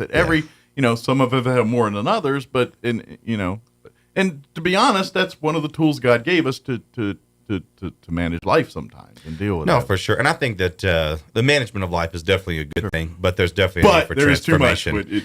You're not the center. It's not your movie. You're not the star of your movie. The whole world is not your movie, and you're the star of it. Absolutely. Everyone's got their own little movies going on, and they keep bumping into each other's movies. Well, and we're a three-part being, right? Mm-hmm. So we're spirit, soul, and body. Mm-hmm. And you said humanity. We're great at the flesh. We're great at the soulless things, the things we desire and all that stuff. What we neglect a lot of times is the number one thing, as Pastor Joel said, it's that spirit-led life. Those that are led by the Spirit of God, these are the sons and daughters of God. So we want to be led by the Spirit. And when you are, everything lines up. And when you get those things out of order, Mike, everything is dysfunctional. And that's where the stuff comes in. That's where the brokenness, that's where addictions and all those types of things come in. Because we're led by our own desires instead of the desires that God has placed within us.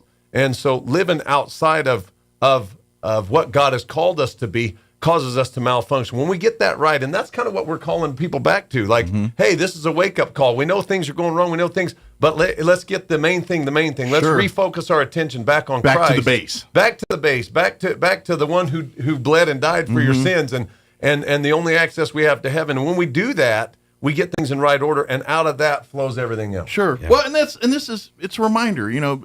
We're all going to fall off the path at some point. Absolutely. Life happens. Because if you didn't, then guess what? Yeah. You're probably God. Because that's the only person. And that's the one thing I think we want to make clear is it's not talking about. So Christianity, serving Jesus, a surrendered life is not about perfection. Sure. We're not.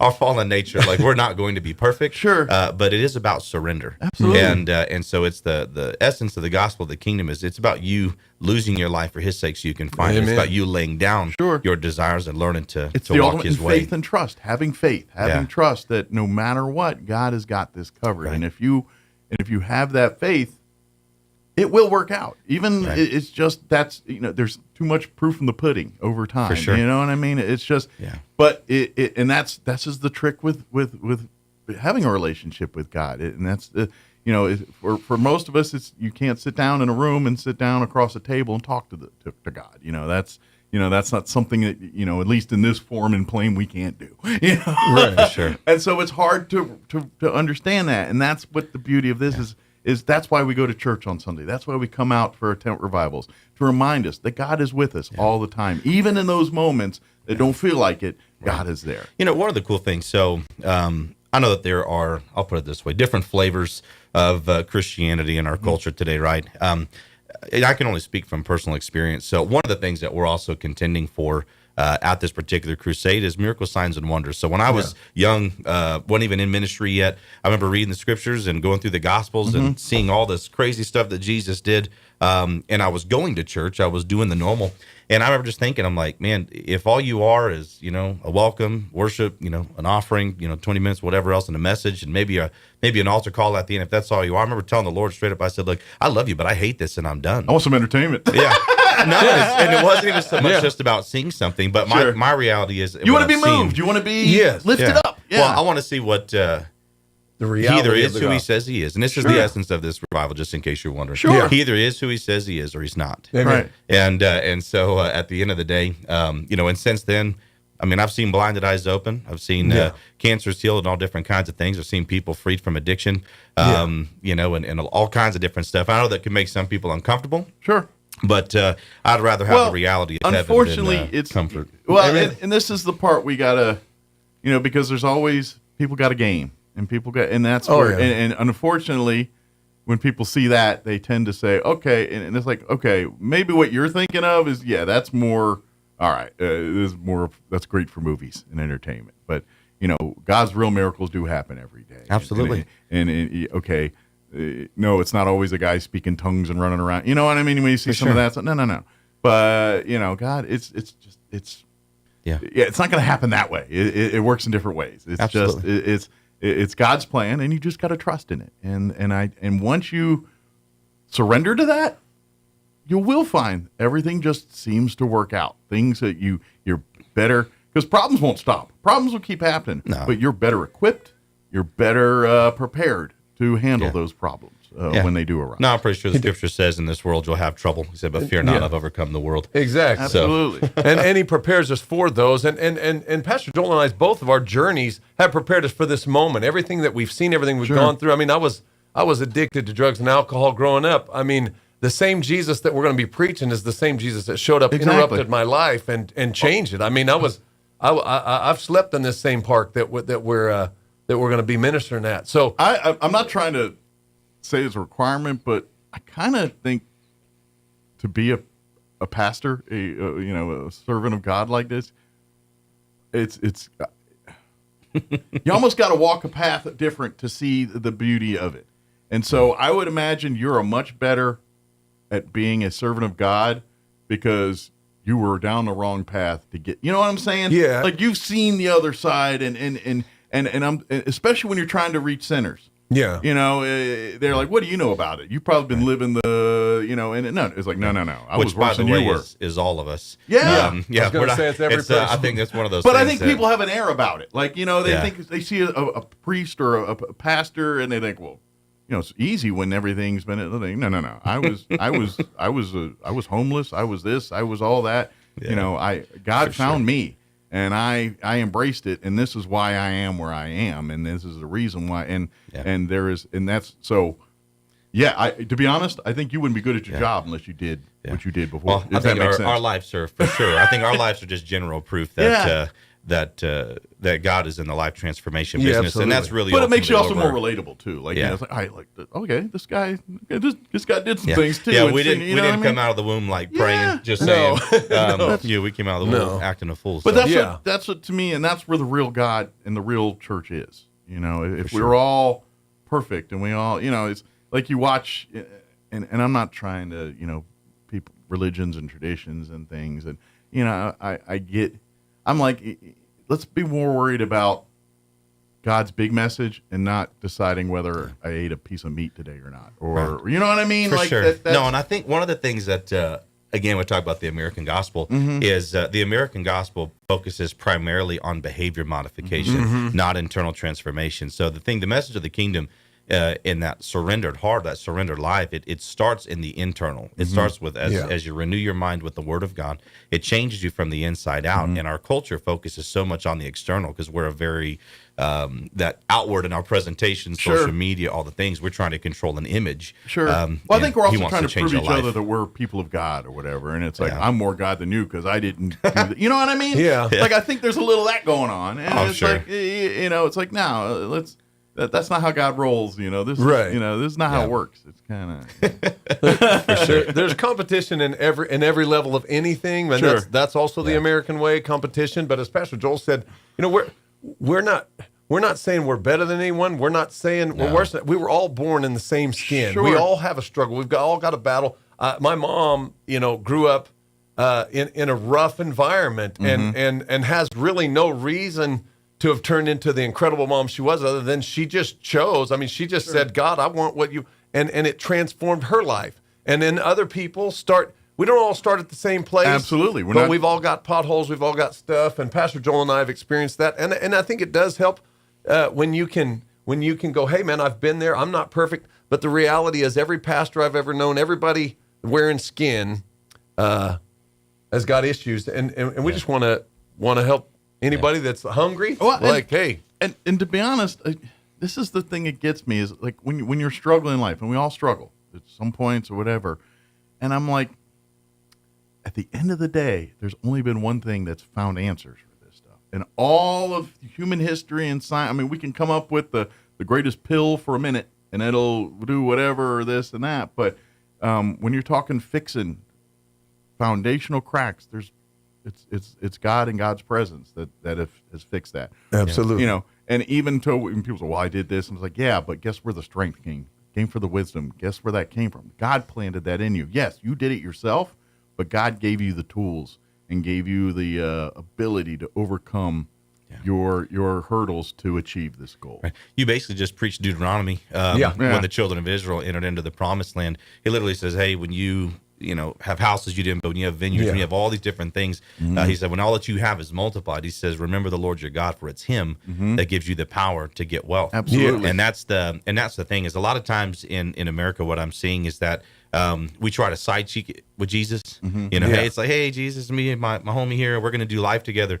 And the thing is he didn't come as an addition to your life. He came to give you an entirely new one. Sure. Amen. And so the essence, again, the funny thing is most of the time we think Christianity, everybody just focuses immediately on sin. And obviously there is a sin issue.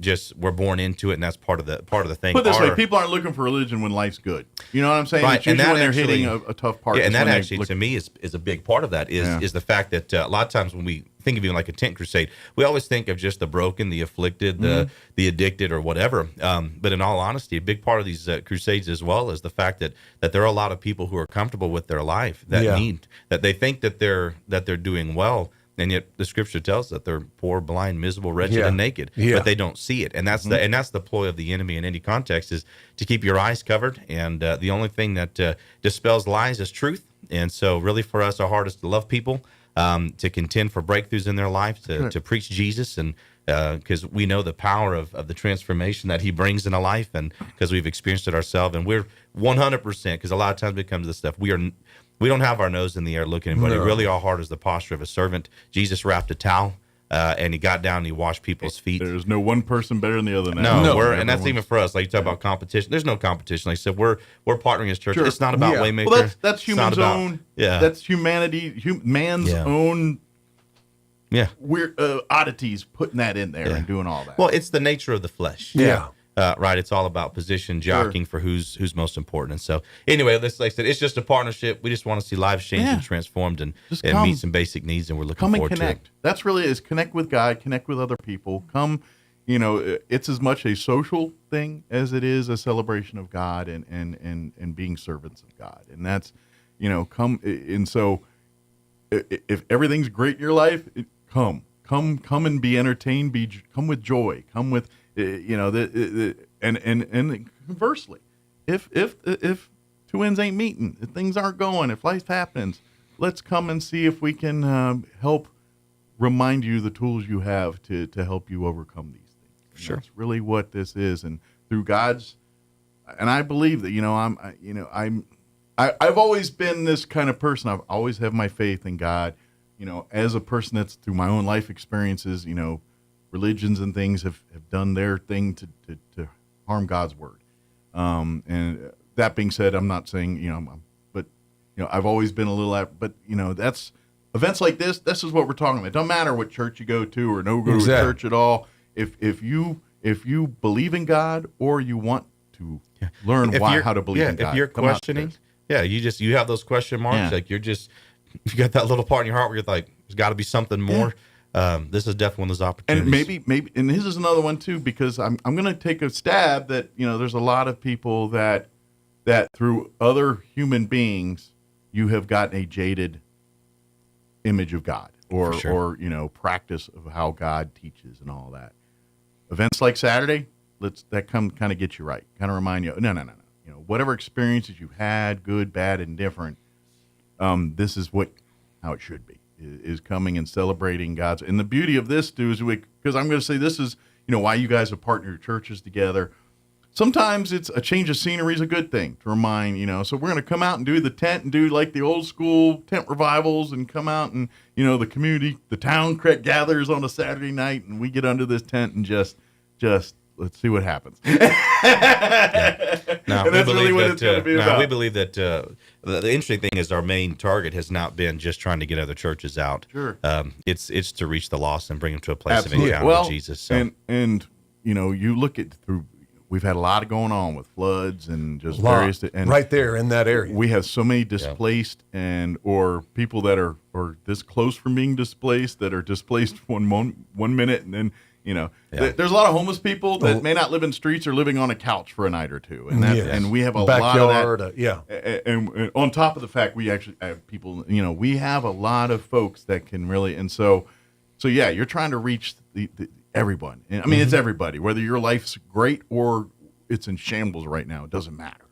You're going to gain from this here, but yeah, if things don't seem right, if you can't make sense of things, if you're spinning your wheels, circles, maybe come on out to Cahoon Park on Saturday and see what encounter Jesus. Yeah, encounter Jesus. It's all about an encounter, right? Sure. Mike? I mean, he had an encounter, changed his life. I had an encounter, changed my life. You've had an encounter, that's changed your life. Mm-hmm. We're living from that encounter, and that's what we want. This whole message is come and here's an opportunity to encounter a Jesus maybe you've never known, or maybe you've walked away from. Maybe you got disgruntled. Maybe the building you were going to didn't live up to the expectations. But setting all that aside, just come and get face to face with your Lord and Savior Jesus Christ, and maybe even learn how to create that relationship. Exactly. You know what I mean? It's because I imagine a lot of people's like, I believe in God, but how do I contact Him? And that's just it. It's simple. You pray, you talk, and that's something you learn. And the beauty of it is, you don't need a church, you don't need a tent. I mean, those are great to remind us and great places to kind of remind us. But at the end of the day, wherever you are, God is. And whether that's in the bathroom, getting ready for work, or in a church on a Sunday morning, God's there. You know what I mean? And that's, so where you pray, how you pray, but sometimes we get reminded of that. And I think that's what Saturday is. Like, come, let's rekindle your relationship with God, whether it's as strong as ever or it's strained a little bit. Let's go and foster it, and let's work on it a little bit. And that's what this is about. Come on out to Cahoon Park. About what time is a good time to kind of get there and get a good spot and all that kind of thing? So there's opportunity just for fellowship. We're going to be serving some hamburgers and stuff up front. And so come hungry. 1 o'clock. 1 o'clock. It's an opportunity, like I said, to get together, hang out, eat some food. And then the service will launch shortly after that. So. And good news is weather will be fine. It's supposed to be 90s that day. It's supposed to be really nice. And that's a fortunately there's a lot of trees and a lot of shade out there. So it's a beautiful park to get back, and you can go get a patch of grass and have your hamburger and kick back. And then when we're ready to get the revival going, well, you'll find out. You'll know. Amen. Amen. Yeah, there'll be plenty of chairs. And just a quick remark, it's on the east side, of course, Cahoon Park being a larger park. Sure. Just follow the cars. Yeah, in the from crowd. where Union is, it's going to be just east of Union between 5th Street and. So it'll be a good. We get there, but about 1 o'clock, everything comes on. Yeah, 1 o'clock, first burger. Yeah, first burger will be served at 1. So very good. I think we have we're prepared for about 200, and so first come, first serve on the food. Come and hear and really, come and eat, come and socialize, come and fellowship, and then let's hopefully by Saturday when you're all done and everything, you're completely nourished and recharged and ready to tackle life's challenges with God at your side doing it. Come broken, leave with hope. That's right. That's the message. And then of course, and then you're more than welcome to come by on Sunday morning to either Waymaker or Gateway. They both will welcome you in and have a great service and everything. We'll have a list of churches as well for those that want there. Absolutely. And it's like I said, really for us, it's like, hey, you want to come to Waymaker? Great. You want to go to Gateway? Great. Well, if not. Roswell is a blessed community where I know that all the churches here in town, your Baptists and your Catholics and everybody, they have a good relationship and work together and in a world where it's easy to kind of I'm trying to get from my own flock here. Everyone, y'all work together as one big flock at the end of the day. Roswell we're here to build the kingdom of God, not castles. And that's really what. So And so that's why it's great. So here, come on out to another multi-church event, Christian event, and that's the beauty of it, whether you're a Catholic or a Baptist or a Lutheran or what, or yet to be determined what your Christianity is.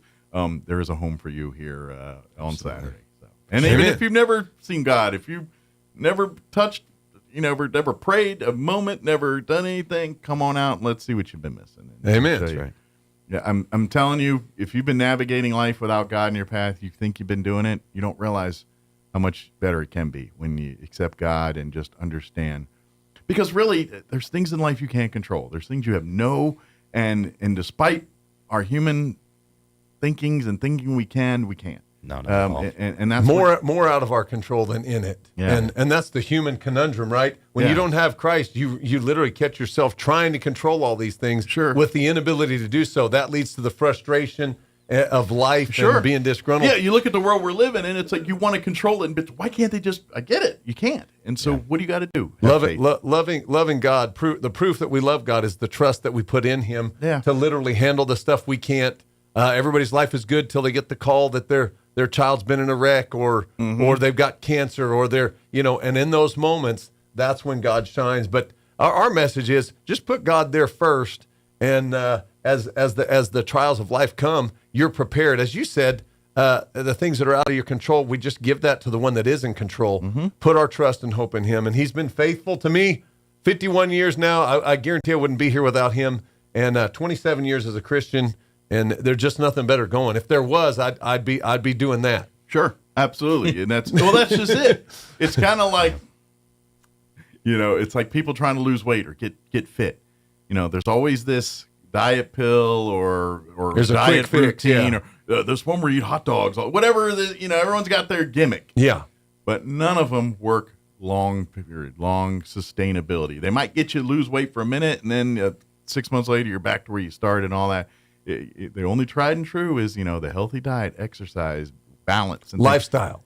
No different in with God. It's that constant fine tuning, constant It's a relationship. Yes. You're always working on it. In the days that it's just like all true relationships. There are going to be days where it's harder to get it right, and there's going to be days where it's very easy to do that. And it's no different your relationship with God it is with your mother, your father, or your spouse. It's the same kind of deal. And so that's why people go to church on Sunday. That's why, there's a constant reminder, because we're all going to slip on the path. We're all going to have moments that test us. Every single day, those moments happen, whether you realize it or not. They happen on a daily basis. But what you do in your life and how you celebrate with, your relationship with God, I'm telling you, it does make a difference. The moments you finally surrender that, because you get so busy worried about everything, and you can't get nothing done because you're worried about everything. And then you realize, God's got that. You know what I can work on, though? My relationship here, or this, or that. I can't fix what's going on in Russia or what's going on the news right now. But what I can fix is what's going on in my own house and what's going on in my own neighborhood and what's going on there. So that's what Saturday's about. Amen. Let's focus on that. Let's celebrate God. Let's celebrate the awesome things, and let's lean on him to help us through the tough things. And Amen. That's what's Saturday. So come ready to eat some hamburgers. Come bring the whole family. Come bring the kids. Come bring everybody. And who knows? I'm hoping there's a few people that they just found a whole new path in life, and Sunday starts day one of the rest of their amazing lives. Amen. If you're lost, broken, if you're sick, if you got chronic disease, show up. We'll see what God does. Yep. So again, this Saturday at Cahoon Park, get there about 1 o'clock. Just follow the smell There'll of be burgers. signs there on the east side. We'll have signs and plenty of places to park. People helping direct where to go. Yeah. You smell burgers. Just there'll follow be a big 40 by 40 tent up too. So the big tent will also be a good one. The big tent. See that. Hallelujah. But come and then come celebrate. And then of course, if I invite you to, of course, if you want to learn more about either Gateway or Waymaker Church, go to their websites. You can easily Google Waymaker Roswell, Gateway Roswell. That's going to come right up, or both Facebook pages, and then you can learn more about both ministries. And who knows, maybe come by on Sunday for some of the at the church homes there and see it for sure. Good deal. Amen. Is there anything we missed? Anything you guys wanted to share that we got sidebarred on? Or? I don't think so. Thanks for having us on, Mike. It's been good. Anytime, and then open invite whenever we can do to get the word out and help you guys. Love to have you. So thank you guys, and keep doing it, because I know. And this is the other side. Thank you guys for. By the way, when those floods and when things, it's pastors like these two that are out in the streets hitting their things, getting, and it's what they're not doing. They're not asking if you're a Christian or not either. They're just saying, hey, you need a sandwich, you need some clothing, you need a place to stay. Where can we do sheetrock ripped out? Yeah. Like Listen, you guys are look out your. I saw Pastor Troy, Pastor Sean from Church on Move. I mean, I saw Coach Lynn and the high school football team. I mean, we were. Well, now you know why Jesus was a carpenter. So That's right. You had to learn the trade. Preaching by day, putting things back together by night, for sure. Amen. Absolutely. So thank you guys. Absolutely. And we'll see you on Saturday. Sounds good. Amen. Awesome. Thank you. It is 8:53. Let us pause for news. Also, your sports and your Red Apple market update, and then we'll be back. Don't go away. You're listening to Mornings with Mike Winters. Now for your Pecos Valley news update, I'm Jared Cirillo. The New Mexico Department of Health reporting the case count for measles has now risen to 54. All but 2 of the cases are in Lee County. The remaining cases are in Eddy County. Most of the cases involve unvaccinated residents, according to health officials. They say this is not a rapidly expanding outbreak, but a situation where cases have been occurring steadily over time. Artesia police continue investigating that double shooting that took place on Thursday. Just before 5 in the morning, a man and woman were found with gunshot wounds near the corner of West Clayton and South 11th Streets. Police have not announced any arrests. Some estimates in Albuquerque put a crowd at 10,000 over the weekend who showed up for a protest of President Donald Trump's policies. The so-called hands-off protests took place nationwide in all 50 states. Mayor Tim Keller said New Mexicans are sending a message to the Trump administration. You're up to date. I'm Jared Cirillo. It's time for the Chavez County Sports Report. We usually don't have a lot of prep sports action on Monday, but we got a game today. It's Dexter hosting Tularosa in softball. Dexter is 9-0. Very impressive start for the Demons. They'll host the Wildcats, who are 4-4. In fact, these two teams played last Thursday, and it was no problem for Dexter winning 10-0. Senior Hannah Sanders 3 for 3 with a double, home run, actually 2 home runs, and 5 RBIs. J.C. Sanders, only a freshman, 2 for 4 with a double. In fact, their pitching performance came from a freshman as well. Kayloni Navarez, she pitched a complete game. It only went 5 innings, but it was a shutout, and she only gave up 3 hits. After tomorrow's game against Tularosa, Dexter will play 2 at Lovington on Tuesday. The Sports Report brought to you by DSI. Call DSI for all your office technology needs. I'm Eric Butler at Roswell's Talk FM 106.5. I'm meteorologist Steve Hamilton with your Pecos Valley weather. Little on the cool side today, but we do get a big warm up on Tuesday and Wednesday with high pressure settling in for a little while. Lots of sunshine today. The wind should stay fairly light and will be in the upper 60s. Overnight will be clear with upper 30s, and then a big boost on the daytime highs on Tuesday. We're in the low 80s with sunshine. Even warmer on Wednesday. It looks like we'll hit the upper 80s. That's your latest forecast. I'm meteorologist Steve Hamilton. All across America, this is the Red Apple Audio Network's Market Report. I'm James Flippin. The market way down on Friday. Another big-time sell-off as a result of the tariff-related concern. The Dow dropping over 2,200 points. The S&P 500 shed 10% in 2 days' time. Broadly speaking, the concern among investors is that a global trade war could erupt here, meaning widespread struggles for the U.S. economy, maybe even a potential recession. The tech sector, which has broad exposure to China, for example, and so the tariff concern connects there. The NASDAQ composite, the tech-heavy NASDAQ composite, down 22% from its December record, so that is in bear territory. In economic data, the March jobs report showed solid growth in the labor market despite the tariff turmoil. U.S. payrolls rose by 228,000 last month. The unemployment rate did rise to 4.2%. Zooming out, in terms of investors, the benchmark 10-year U.S. Treasury saw its yield fall back below 4% during Friday's session as investors were fleeing the stock market to the relative safety of bonds. And so as prices rise there on bonds, yields fall. With business, I'm James Flippin. This is the Red Apple Audio Network's Market Report. Greg Kelly here with an urgent retirement warning. Even as President Trump stands up to China, billionaires are fleeing Wall Street. But I trust the experts at Colonial Metals Group to help you. So visit freegoldguide.com/Kelly or call 800-655-5186 for your free gold guide on how to bulletproof your IRA and 401k with tax-free gold. You could also qualify for a free home safe and as much as $7,500 in free silver. Once again, that's freegoldguide.com/Kelly.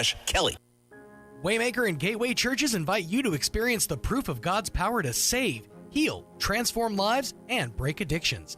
The Gospel Tent Crusade, Saturday, April 12th, beginning at 1 p.m. at Cahoon Park at the intersection of West 5th Street and North Kansas in Roswell. The Gospel Tent Crusade is free and open to everyone, and the first 200 people will receive free food and drinks. Come and find the purpose God has for your life.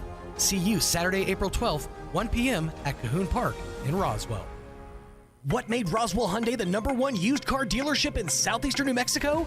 Great selection, great savings, and great people.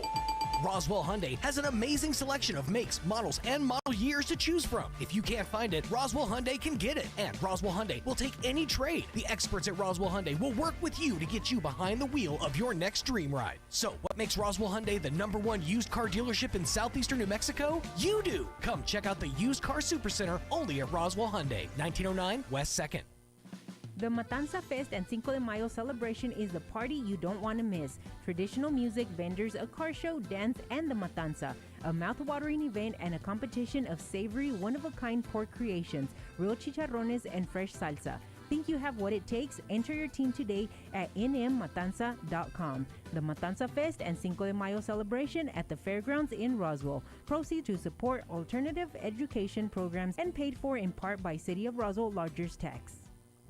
On air and online, this is Roswell's home for talk radio, KEND Roswell. News this hour from townhall.com. I'm Rhett Thomason. Despite turmoil in the stock market both here at home and abroad, President Trump is not budging on his decision to hike tariffs on America's trading partners. Sometimes you have to take medicine to fix something. Mr. Trump says it's a huge trade imbalance with other countries that desperately needs fixing.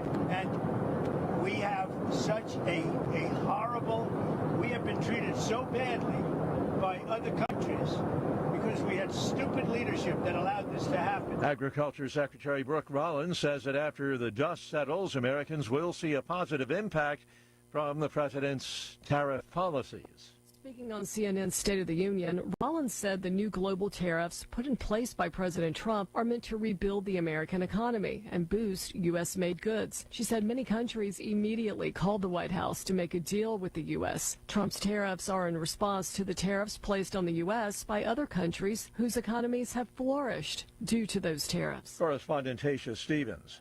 Parts of the South as well as the Midwest are reeling in the midst of violent storms. Severe flooding has killed at least 18 people, and the property damage is widespread. National Weather Service forecaster Mark Jarvis in Louisville says Kentucky was hard hit. This is simply you had the right atmospheric conditions come together to produce extremely heavy rainfall and produce catastrophic flooding. It was well forecast in advance. Washington Capitals star Alex Ovechkin has done it, breaking Wayne Gretzky's record. Ovechkin, now pro hockey's all-time leading goal scorer. Career goal 895, scored in yesterday's loss to the New York Islanders. And on Wall Street right now, the Dow is down 205 points, but the NASDAQ up 126, and the S&P is 9 points higher. More on these stories at townhall.com.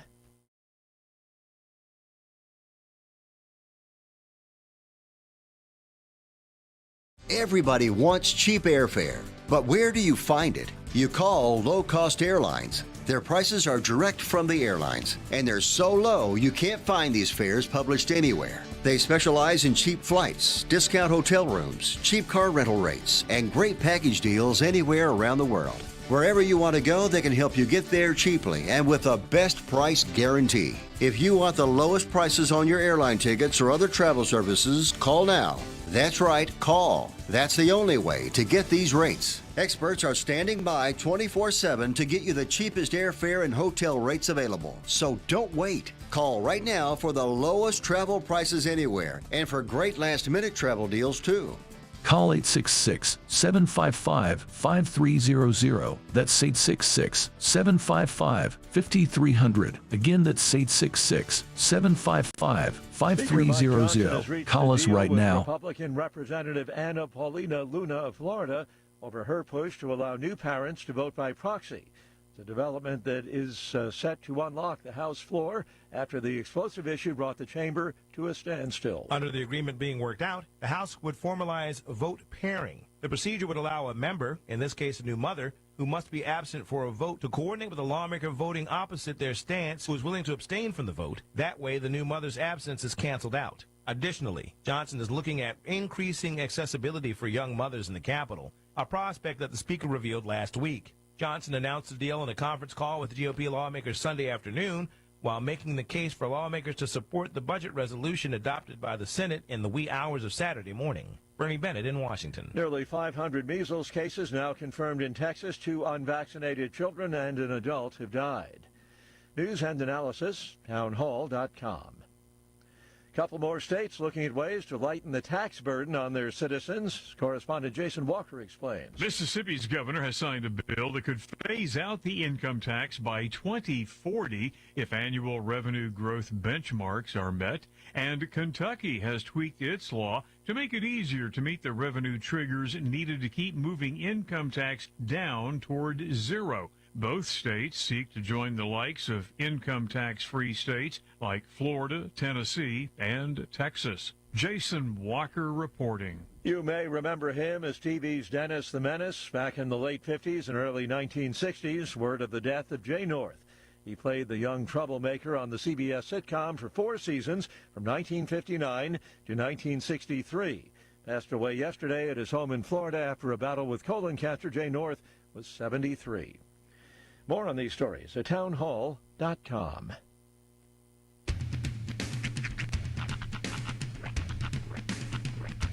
What in the wide, wide world of sports is going on here? I promise you, whatever scum did this, not one man on this force will rest for 1 minute until he's behind bars.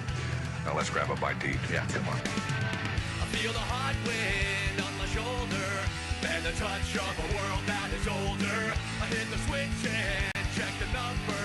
I leave it on and then I slumber. I hear the rhythm ringing through it. Flamenco guitar and cumbia music. I hear the talking of the DJ. The travelist said, what does he say? I'm on a Mexican radio. I'm on a Mexican radio. Broadcasting live from high atop the J.P. White Building in downtown Roswell, New Mexico. It's Mornings with Mike Winters on 106.5 Roswell's Talk FM. Is that what I sound like when I talk? Now, here's your host, Mike Winters.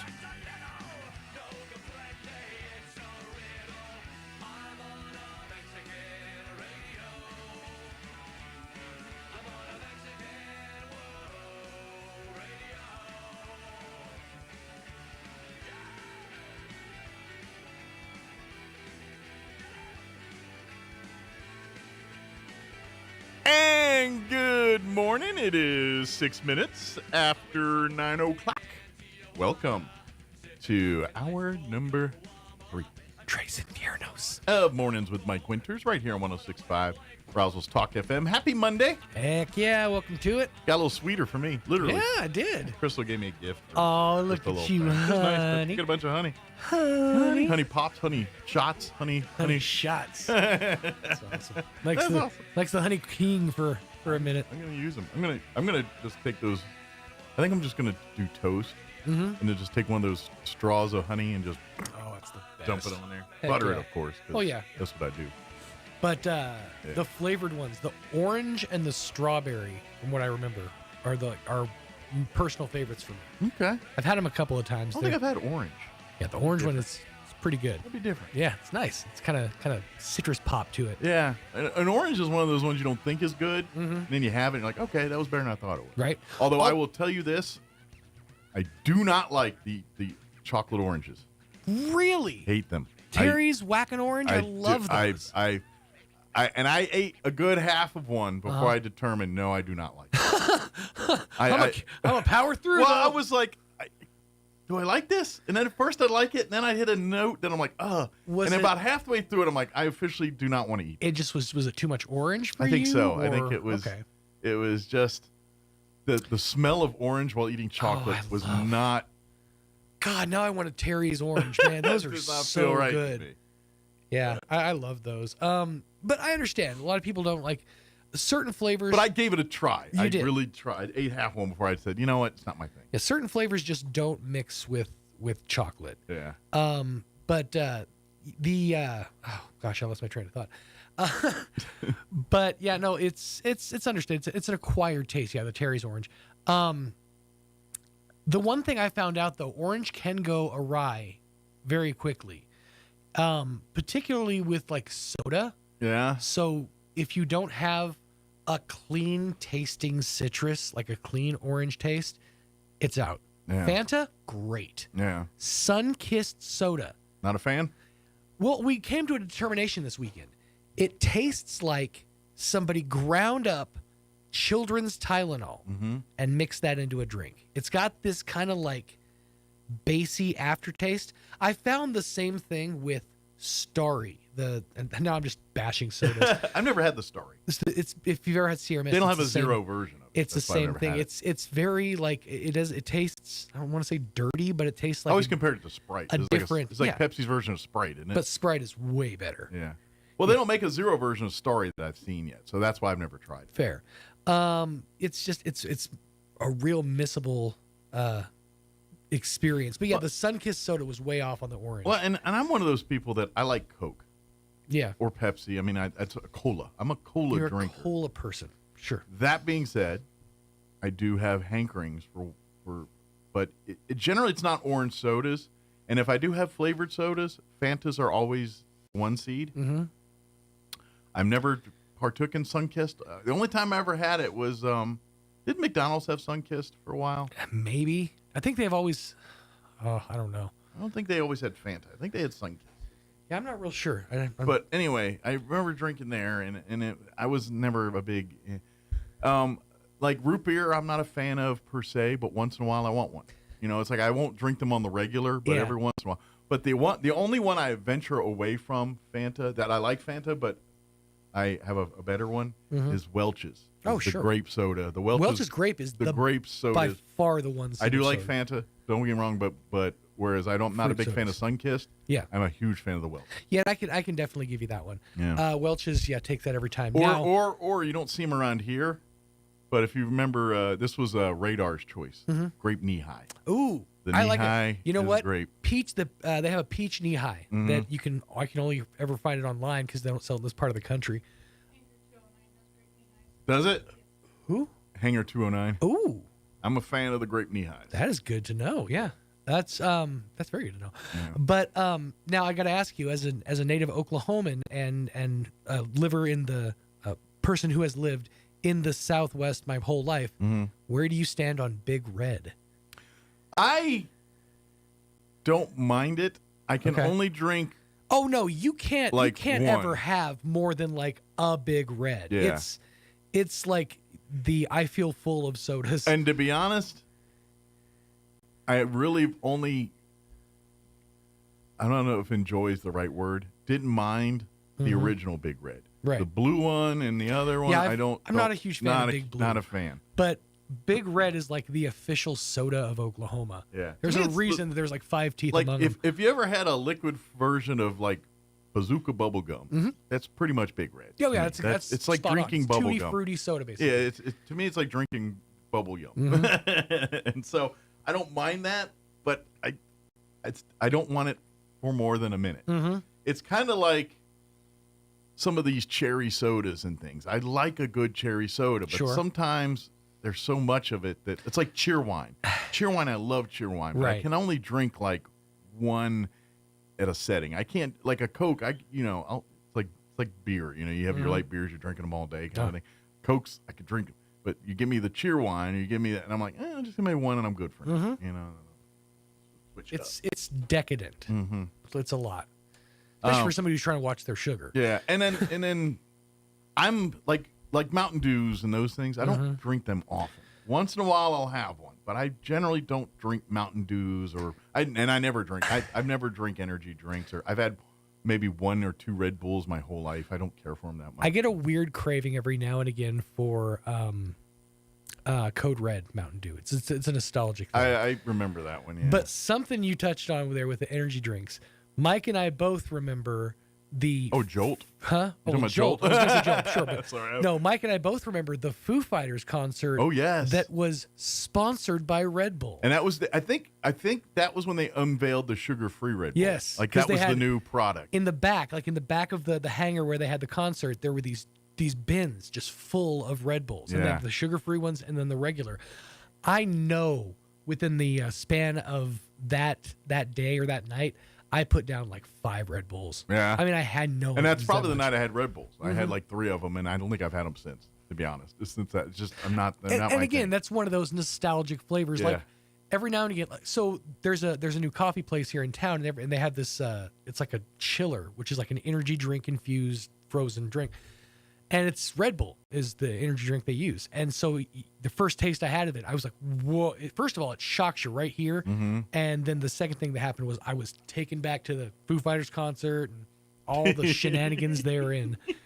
I get weird sense memories, but messing with another DJ. oh man, there were shenanigans to be had. I did have to apologize to him later about that. I was like, yeah, that was You were that having was fun me. that night with that. I remember. That was good. me. It was pretty. It was a fun night. Yeah, that was a different DJ. I was back hopped up on Red Bull, then. man. I was We- all hopped up on Red Bull. Yep, I'll blame the intoxicants. Oh man, good times. Good times. I wonder how many Red Bulls Ovechkin drinks.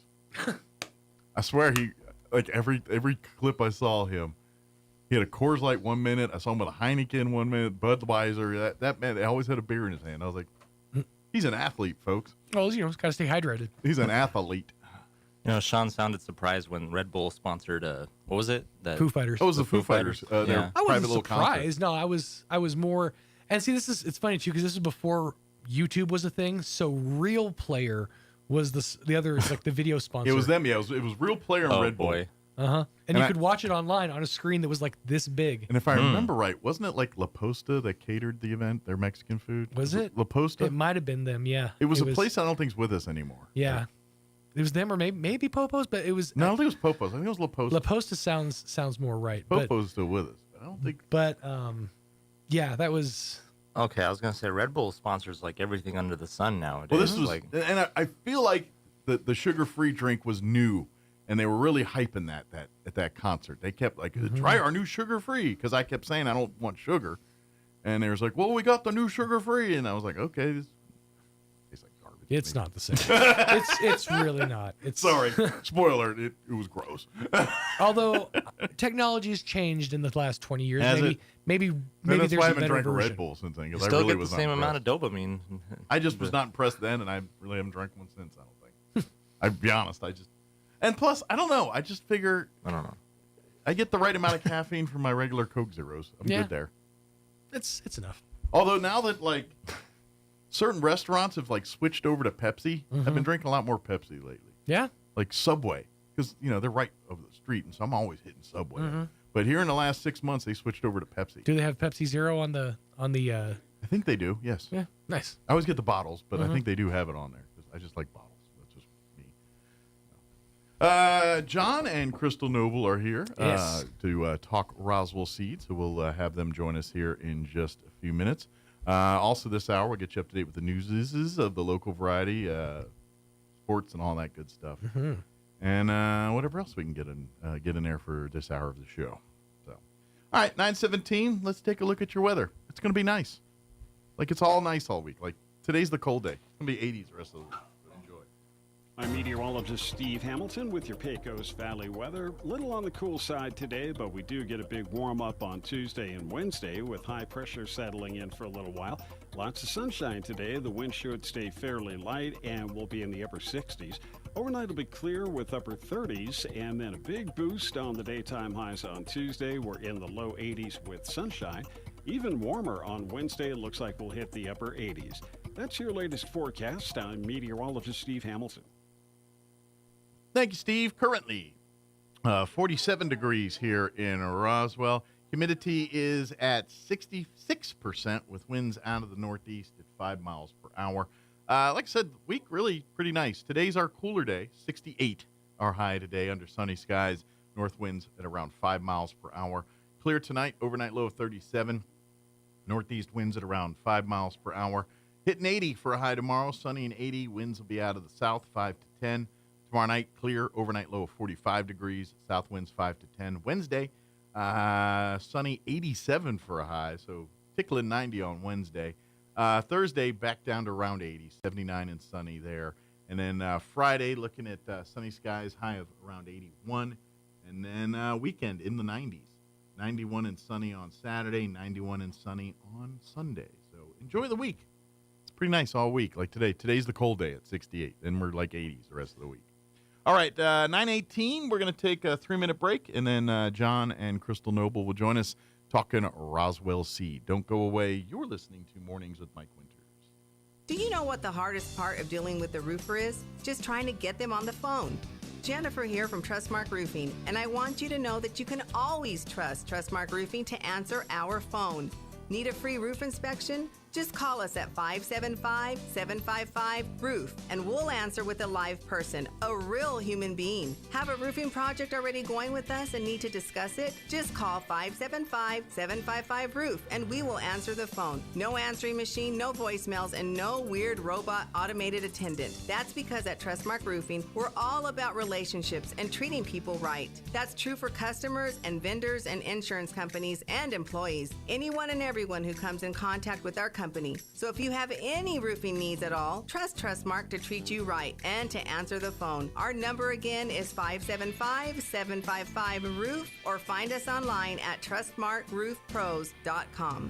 Trustmark Roofing, we put people first. Do you want to improve the appearance of your smile or increase your self-esteem and confidence? Many people have already chosen to update their smile with veneers. Here at Carabelli Dental in Roswell, we work with our patients to understand their smile goals. With veneer treatment, we can eliminate gaps between teeth, solve the problems of stained teeth, and even perfect uneven or misshaped teeth.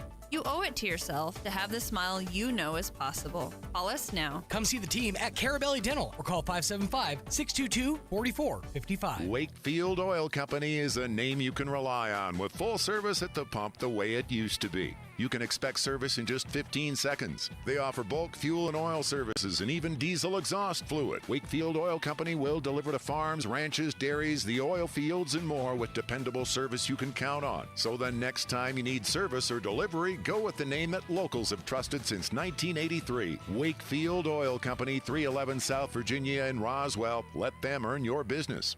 This is the time of year we can get all 4 seasons in just one day.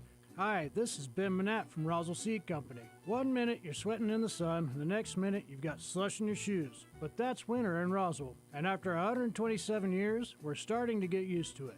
It's too early to plant very much, but you can fertilize pecan trees, spray for dandelions, order your bees, and pick up a new seed catalog. So come see us at Roswell Seed. Like Jim Gill would say, enjoy the warm days, but don't go far from the fire. Waymaker and Gateway Churches invite you to experience the proof of God's power to save, heal, transform lives, and break addictions. The Gospel Tent Crusade, Saturday, April 12th, beginning at 1 p.m. at Cahoon Park at the intersection of West 5th Street and North Kansas in Roswell. The Gospel Tent Crusade is free and open to everyone, and the first 200 people will receive free food and drinks. Come and find the purpose God has for your life. See you Saturday, April 12th, 1 p.m. at Cahoon Park in Roswell. The inventor of Pringles is buried in a Pringles can. I wonder if they got their hands stuck putting them in there. Here's Mike Winters. And good morning. It is 22 minutes after 9 o'clock, and joining us in studio this morning, talking Roswell Seed this morning, John and Crystal Noble back with us. Good morning. Good morning. How's it going? Good. Thank you for the honey gifts. I appreciate it. You're welcome. I'm going to be doing all kinds of weird things with honey over the next couple of days. Yes. Yeah. Okay, so I will tell you, the darker colored honey sticks are great. Okay. What do you recommend? Do I dump it on something? Or No, straight you out. just crack it Just and- straight out. Okay. Straight out. Because I was thinking of I was going to put some toast and just dump one on some toast or something. There's Kathy's in there. Okay. Yeah, so there's 3 different flavors. He picked out all the candy this I time. don't know. Yeah, I sat at the candy bar this Well, time. I'm going to be, I'll be partaking. So if you like tea, hot tea, this was perfect for that? Yeah. perfect. Excellent. Well, thank you. Yeah, we try to get some candies, but one of the major, I forgot the name of the company, but they're not making this honey, and it was made with real honey. That's why we always bought it. Gotcha. It's not, fake honey. It's made with real honey. Straight out the honeycomb. Straight, yeah, Straight and then from it's just a hard candy with a honey center. And when Dad was alive, they used to do the kids, cows, and more. So he would bring in a 30-pound box, and then they would hand out this candy to all the kids as they came through. And then we got the leftovers. We got the rest of the box. Sure. It was for kids. It was for the kids. But That was, kids don't give them a handful. Only give them one. Yeah. Yeah. No, he would grab the brown bags that they put grass seed and stuff in, and he would take the kids over to the box and he would fill it halfway full. Nice. And then send it home with the kids, and the parents are like, "Why are you doing that to me?" Yeah. And they're like, "Thank you." It's your problem now. The kid's gonna be bouncing off the walls here by 3:30. There was a cute little boy. He had on Wrangler's cowboy boot and a little cowboy hat. Cute, probably 3 years old. And he tells him, "You got pockets?" And he goes, "Yeah." And he's like, "Come on." After he had already made him a bag and his mom took the bag away, Yeah. he took him over there and stuffed his pockets with the candy. And then he's like, "Shh." And then the little boy walks up to his mom and he goes, That kid will remember that for 20 years from now. Man. Yeah. He's gonna be an adult. I was like, I wasn't too worried. His dad wasn't very big, so it's kind of no, watch this. it was just cute, because he was like, and then he looks at his mom like, "I didn't do nothing." Yeah. The boy's now got something to hide under his bed now. Yeah, that's right. Yeah. Mom was like, "Why are you bouncing at 3 o'clock in the morning?" I don't know. Them Roswell Seed boys. That's right. Struck again. Dun dun dun. Yeah. Oh man. But speaking of bees, we're kind of you guys are. This was a very, very different and early bee day. Yeah. Normally we do it this upcoming Saturday, but the place where we go pick up the bees from asked us to come early. Gotcha. So we beat up. We're bee distribution is It's in done. the It's in the done. books. Yeah. It is done. And it was a rough. Normally we leave on Thursday, get up there Thursday night, Friday morning we load, we fly back Saturday morning. All the beekeepers are here. Perfect. Not a problem. Okay, so yeah, we left Thursday, got to Snyder. Abilene. No, we were in Snyder, Texas when they called us. Was it Snyder? Yeah, and called us and said, "Hey, the truck hasn't left yet. Your pickup is now going to be Saturday." And we're like, "Saturday?"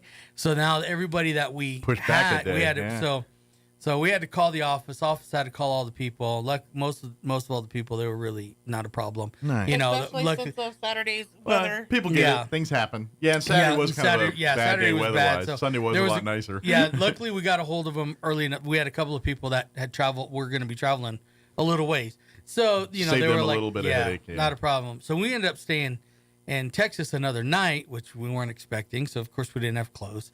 We had to go to Walmart. Here we are, Walmart. Right. Shop it, get some clothes. Wait. Yeah. Now, I would have loved to have shopped at, like the little boutique places, but we don't make boutique money. Right. Yeah. And we stayed in Fredericksburg, so we definitely don't make Fredericksburg boutique money. Yeah.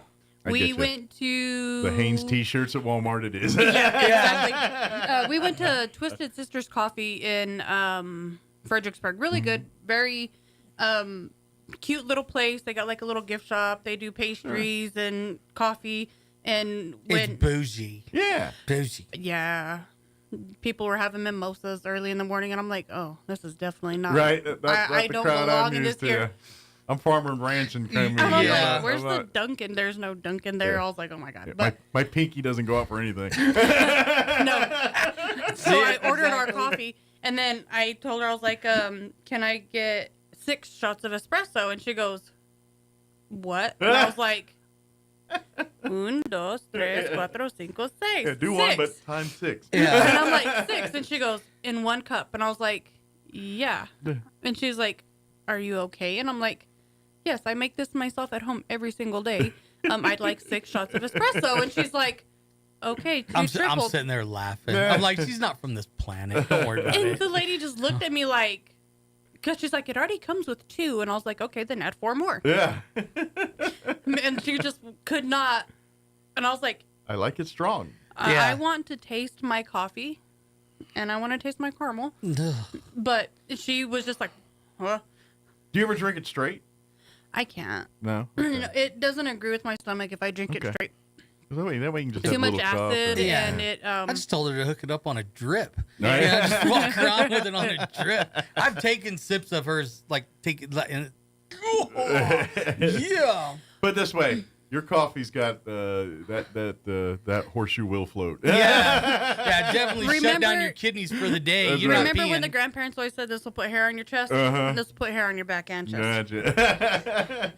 Well, on our way. Put hair on your neighbor's chest. Yeah, no kidding. Yeah, really. Whole block's got hair. So our pickup was delayed not once, not twice, but 3 times. Oh man. Yeah. So That's a lot of shots of espresso. Yeah. Oh man. So we were originally supposed to load at 8 o'clock Friday morning. Then it got pushed to 8 o'clock Saturday. Then I got pushed to 12 on Saturday. Then I got pushed to 5 on Saturday. Wow. So So you're thinking like, we gonna have to spend another night? we couldn't because we had already told everybody that was traveling from out of town on So Sunday. They were already in town waiting, ready 10 and to, waiting. 10 to 12. So we caffeinated up and drove straight back and Ooh. got in at 4 o'clock in the morning on Sunday. And then met them at what, 9 a.m. or whatever to distribute the About 9:30 we got there. Yeah. Walking zombies. So I'm guessing about 2 o'clock Sunday, y'all just hibernated for the rest of the day. We left at noon and let everybody else finish because I was like, We got the majority of all the customers out. yeah, there was only like 3 or 4 people that You were needed there to for come. the heavy lifting. Yeah. And they helped. Yeah, the helped clean up. waiting for these other guys, because I mean, we had one guy, he was flying in from Albuquerque. We had another gentleman, he was flying in from somewhere in Texas. You know, they were trying to get there as quick as they could. So He was the guy that bought the 3 nukes. Was coming back from, or he was headed to Amarillo, Texas, but he came in from Frisco. Gee, was curious. Those folks that fly in, do they drive back? How do they? No, he's flying by like speed. Like speeding in. Okay. Yeah, they were like speeding in. I was like, unless he came in private, how's he getting them bees back Yeah, in an airplane? Yeah. Well, actually, you can. You just have to have them in a bee bag, a mesh Gotcha. bee bag where they cannot get out. And I'm sting guessing they people. got to be in the pressurized side of the plane. Yeah. If you put them down in the luggage, you ain't got no more bees. No. Yeah. Yeah. So, we had a gentleman come and he laughed and he goes, "Oh, look, this is like your soulmate because he came with a tote Yeah. and like little holes drilled in the side." And he's like, "Ugh," and I was like, "Shush." Yeah, he's loading bees in a tote. I was looking at him like, really? It's a bee tote. It's a bee tote. Yeah. It's a bee tote. So, but I mean, for the most part, it went off okay. You know, we were all right. It was just long drive. So it was a lot of overtime on that. And then the weather was not conducive. I was like, Saturday's weather was god awful. Well, Sunday was better. When we left Thursday, it was raining here, and it rained pretty much the entire way into Texas. Mm-hmm. And then at 5 o'clock in the morning, the Saturday we were supposed to pick up in College Station, they had a thunderstorm. And I don't know if you've ever been on the 5th floor during a thunderstorm. It sounds a lot different up there than it does down here. Yeah. I was like, what the hell is that? Oh, sorry. Yeah. Yeah, she woke me up. Do you hear that? No. Leave me alone. I do now. I I'm didn't trying when you to were sleep. I was like, wow. This all's all awake 5 o'clock in the morning. Well, if you're in a hotel, I don't sleep on hotels or outside my bed I don't anyway. sleep very well. And that Well, is their just it. blackout curtains, I mean, are like blackout curtains. Yeah. Usually hotel rooms have good blackout curtains. I couldn't tell when the sun was out. I was Yeah. like, whoa. Yeah, it's very like, is it 2 in the morning or 2 in the afternoon? I'm Right. not sure which. I mean, I still woke up my normal time. I woke up and I'm looking around going, okay, it's dark. Especially if there's no Yeah. clock in the room. No, Oh, they my had God. clocks in the room, but they didn't have it plugged in. So yeah, that's like my biggest like. anxiety-driven thing when I wake up in the middle of the night and I have no access, know what time it is. Well, what time it is? Yeah, we didn't pack. We got smartwatches. Yeah, but we didn't pack the damn charger, so it's right. Like, So they were useless. Yeah. No, and then I don't want to have to roll over and light my entire phone up to see the time. I'm like, where's the clock? Yeah. Well, usually my luck is there's no place to plug in near my bed there, so it's always over across the room, plugged in by the bathroom sink or something. And I'm like, I don't want to get up to see what time it is. Where you're supposed to plug the hair dryer in at? Yeah, right there. Oh man. So yeah, these usually, and if there is one by the bed, I don't get it. Yeah. My wife's got it.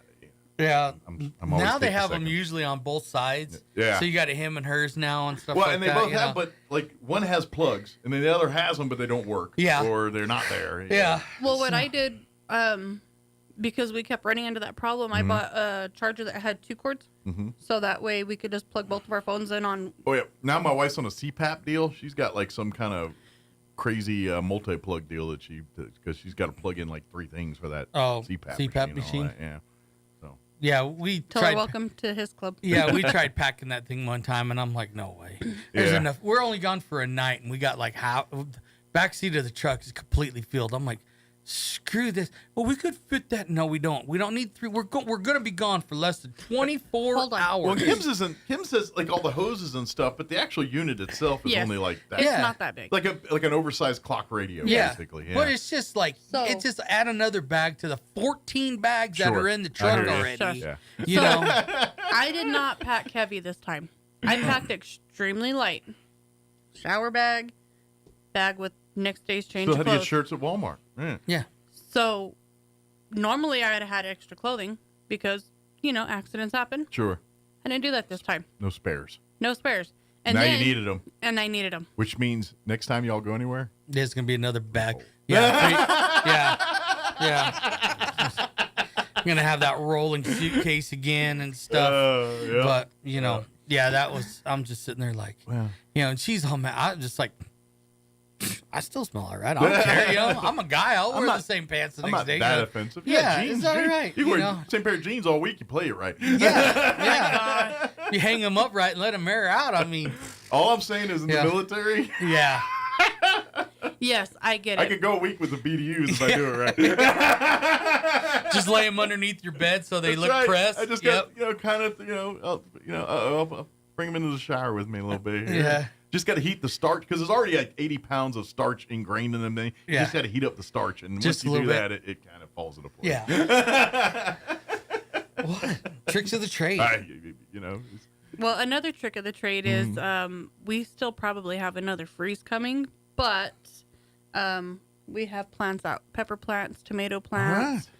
Potatoes did not come in, so for everybody, but plenty of peppers, huh? Yeah, everybody that's been calling asking about us potatoes, it's already past planting time, but our potatoes never arrived. So we didn't really get any. So none of those. But if you're needing your peppers, geraniums, lantanas. What's the other thing that Kent planted? Pansies, petunias. No, petunias. Petunias. Yeah. So we have those plants, the tomatoes and pepper plants. Every day he's bringing out more and more what's ready.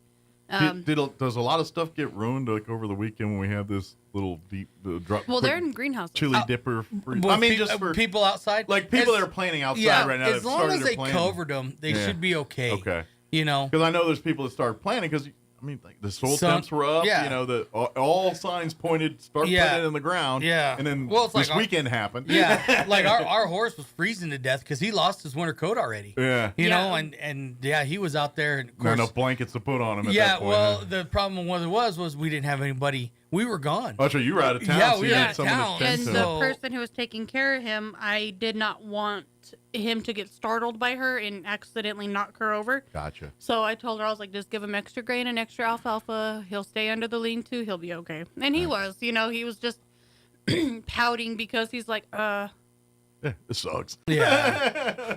No one to play with. Yeah.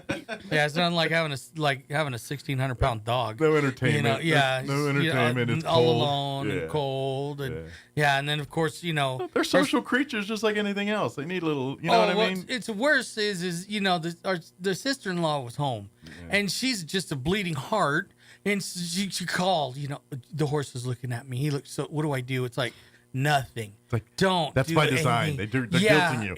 They're worse than cats. Yeah. Don't worry about it. And so it's snowing. What do I need to go out and do? Yeah, go run out there with a hairdryer and just blow dry him over.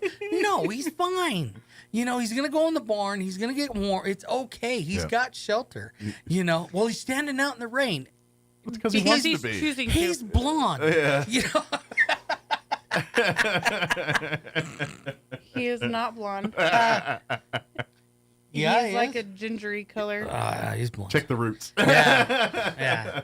But yeah, people do. It's like sometimes you stand out in the rain. No one's yelling at you. This just had a hankering. Yeah. And then when it's done tired of that, go in the barn. Yeah, basically. I do think we're gonna have another late freak freeze. Think we got one more coming? I think we got one more coming. All right. I don't know. I don't know why. We looked at the almanac and that's. I don't believe it. It says undecided for I ain't like gonna 3 lie. days. I feel like it's too warm for this time of April this week. Like we shouldn't be talking about 90s this weekend. Well, no, we had 90s in December this year. Yeah, that's true. We did. Yeah. And we had 90s in January so spring technically was already happened in March, but here we are in spring having snow still. So just put something in the ground and good luck to you. Yeah. As long as they cover it, it's fine. Sure. It's not technically the cold that kills the plant; it's the frost that burns the leaves. Gotcha. So if as you long as they cover don't frost. Yeah, as long as you cover it with, I always just tell people, just grab a black trash bag, put it over the top. Well, Fine, and I'm going to take a stab that, when you put those bags over it too, because of it generates its own heat in there and everything else. So it probably kind of toasty under that blanket or that bag or whatever. Yeah. Fun, cold Jim Gill trick. Mm-hmm. Get a milk jug. Cut the bottom off. Okay. Stick it over the plant as long as the plant's not taller than the milk jug. Yeah. Yeah, just you have it just dangling on the top of the milk. jug. Not big enough. Not big enough. Yeah. Yeah. So if your plants are smaller than the milk jug, cut the bottom, stick it over the top, and then you can open the milk cap to water, but leave that on there until after the freeze or it outgrows. It just creates like a little greenhouse. effect. Yeah, exactly. The little mini ones. Yeah. Yep. Although, please tell me if you see someone with corn stalks and there's milk jug hanging on the top of it. This didn't work, man. You were supposed to fold that in half and put a rubber band around it. So, but early plants, that are 2 to 4 or 6 inches tall. Sure. Works Seedlings, great. saplings. Yeah. That size. Yeah. It's if they're a lot bigger, I think they got plastic Earth sack. Day, the sapling tree giveaway they'll be doing here. And if you get some of those, these might be qualifiers for that milk jug deal when you first put them in the ground. Burlap sacks will cover them. Plastic bags will cover them. Or if you have totes like I do. You got burlap sacks. Keep them around. They're handy for about 50,000 of them. They are. Yeah. Toss a tote on top of them, put a rock so that way the wind doesn't blow it off. Because the wind always blows here. Make a great dress for a quick pick-me-up. That's it. You ain't lived till you got a potato sack. You know what? I'm going to make him a kilt out of a burlap sack. Yeah. Oh, that's good. I thought you were going to tell me one of those. A tunic. No, she listens to those ding the death podcasts. Oh yeah, the true crime ones. Yeah. Morbid, whatever. And she did you know? No, I don't know about these. I don't necessarily listen to podcasts, but if there's one that pops up on Netflix, I'm all down for it. Oh my! I'll watch a good one. Ooh, so this one's on I'll watch Max, it. watch Evil. Lives Evil here? People? Evil People, yeah. Evil People. Okay. So it covers a lot of, the serial killers that we do know about and the ones that we don't know about. There's a few of them in there. California is host to 90% of all serial killers. It's because we're that stressed. makes complete sense. That state's full of weirdos. But we sit there. She's like, do you know about so and so? And I'm like, no, I don't. Well, this happened in 1977. Okay, I was 5. Right. It's not like I was watching CNN or ABC at the time. I was pissed because Flipper got cut off because the president was making a speech. That would have been around Richard Ramirez time frame there. Yes, that is the Richard Ramirez. Yeah. Yes. See, even he knows. Learn your state's culture. He's the one buried. He's the I one know. buried in El Paso, right? Yes. Yeah, and is haunted. Like they claim I guess the weirdo devil worshippers go out there and do weird stuff around his grave and stuff all the time, and yeah, that's the whole thing. I don't know. That one's a thing. Yeah, I that one was just kinda don't famous. understand why I mean, she's just this is on. We got to watch this. Why? I'm a bit of a mark. I'm not gonna lie. Yeah. Why do I want to watch somebody's demise? Like that whole Netflix thing on Jeffrey Dahmer was creepy, but so good. I have to watch that when he's not home because he won't watch it with me. Well, it is disturbing and it's off-putting, but it is so good at the same time. Like, it's like the guy that plays him deserves an Oscar or whatever that he gets, or Emmy or whatever it is. But because that to be honest, I question that guy if he's really that. Like, if you were so good at Dahmer, like how Apple meets, are you like Dahmer adjacent? Like, I'm just saying that. How much were you kind of into some of this? Yeah. You know what I mean? He was just so good at it. And it's amazing, like when you listen to like the true crimes and stuff, how like those people find each other. Yeah. When you get the couple killers and stuff like that, I'm like, how? Like on your first date, how do you introduce yourself? Oh, I like to kill people. Right. I'm a sadist. Yeah. I'm just like, whoa. There was one I saw on Hulu, and then we got to get back on subject, but there was a thing on Hulu, and this was talking more about, and this was where I learned about that McElhaney Manor or whatever it is, that like over the top, like. Is that the one where it was a castle? I think it's moved because the guy's been in jail for what he's doing. Like, he's burying people and doing all kinds of torture stuff. Yeah. That people pay for this, and like. Yeah. And it's I remember that. something Manor. Yes. And it was on Hulu, and like I think the guy's doing it again. Like, he's out of jail and starting another one up or something. Last I heard. Yeah, you have to sign like a waiver to go be tortured. I feel like it was in North Carolina or someplace like that, somewhere. Could it go be tortured? Yeah, basically, yeah. Yeah, like he would bury you them. Cannot tap out or any of that. Like you sign a waiver, it's messed and up. he does some really horrible things, and people die from it. Oh yeah, it's a thing. Yeah, he went to jail for it, and then he got out, and like I feel like he's trying to start another one up. No kidding. Yeah. So you pay to go get tortured. Just get married. McCamey Manor. That's what it is. Thank you. McCamey? McCamey. Yeah, and it was like McElhaney Manor. Why would you pay to go get tortured? Just get married. It's the same. Actually, you could die from it. Actually, it might be cheaper than getting married. Tennessee. Tennessee. Okay. That was close enough. I knew it was one of those. Imagine. One of those And states. he does have another website up. Yeah, I kind of thought I heard another one that he was back at it again. Yep. Yeah, What's wrong with people? People are hot messes, man. I guess. People ain't built. God. Another thing, No. a ton of spring bulbs. We have a ton of spring bulbs. Oh, spring bulbs, yes. It is spring. So nothing to do with the other stuff. Yeah. We're back to Roswell City. We're better than the news, man. I mean, you can shift gears so quick. That's right. My lovely husband here volunteered his wife to do something. Uh-oh. You told me in your sleep you wanted to do it. Liar. No, I would never. So a lot of people don't purchase the bulbs because they're like, oh, I don't know what they're going to look like. So this year I took almost one of every bulb home and planted them in planters. Oh, okay. So that way, as they start to bloom, I It'll can give you a take them. ballpark. Yeah. Yeah. Take It may them not down be there. quite the same shade, but at least this is going to be more purple or whatever. Yeah. Yeah. Took them down to take them down there so that way people can see, and then they can actually purchase that already in the planter, already ready to go. Pre-blossomed. Yeah. Yes. Cool. Don't look at me that way. So they'll You be told coming me. down to the shop soon. Nice. So they'll already be in planters. All they got to do is take it out and stick it in the ground. You told me in one of our torture sessions. Oh my god.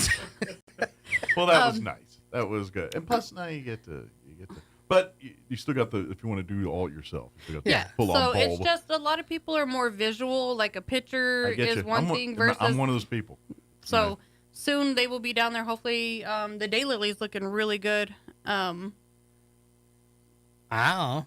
I can't remember. I did Dahlias. I did a lot of dahlias, a lot of cannas.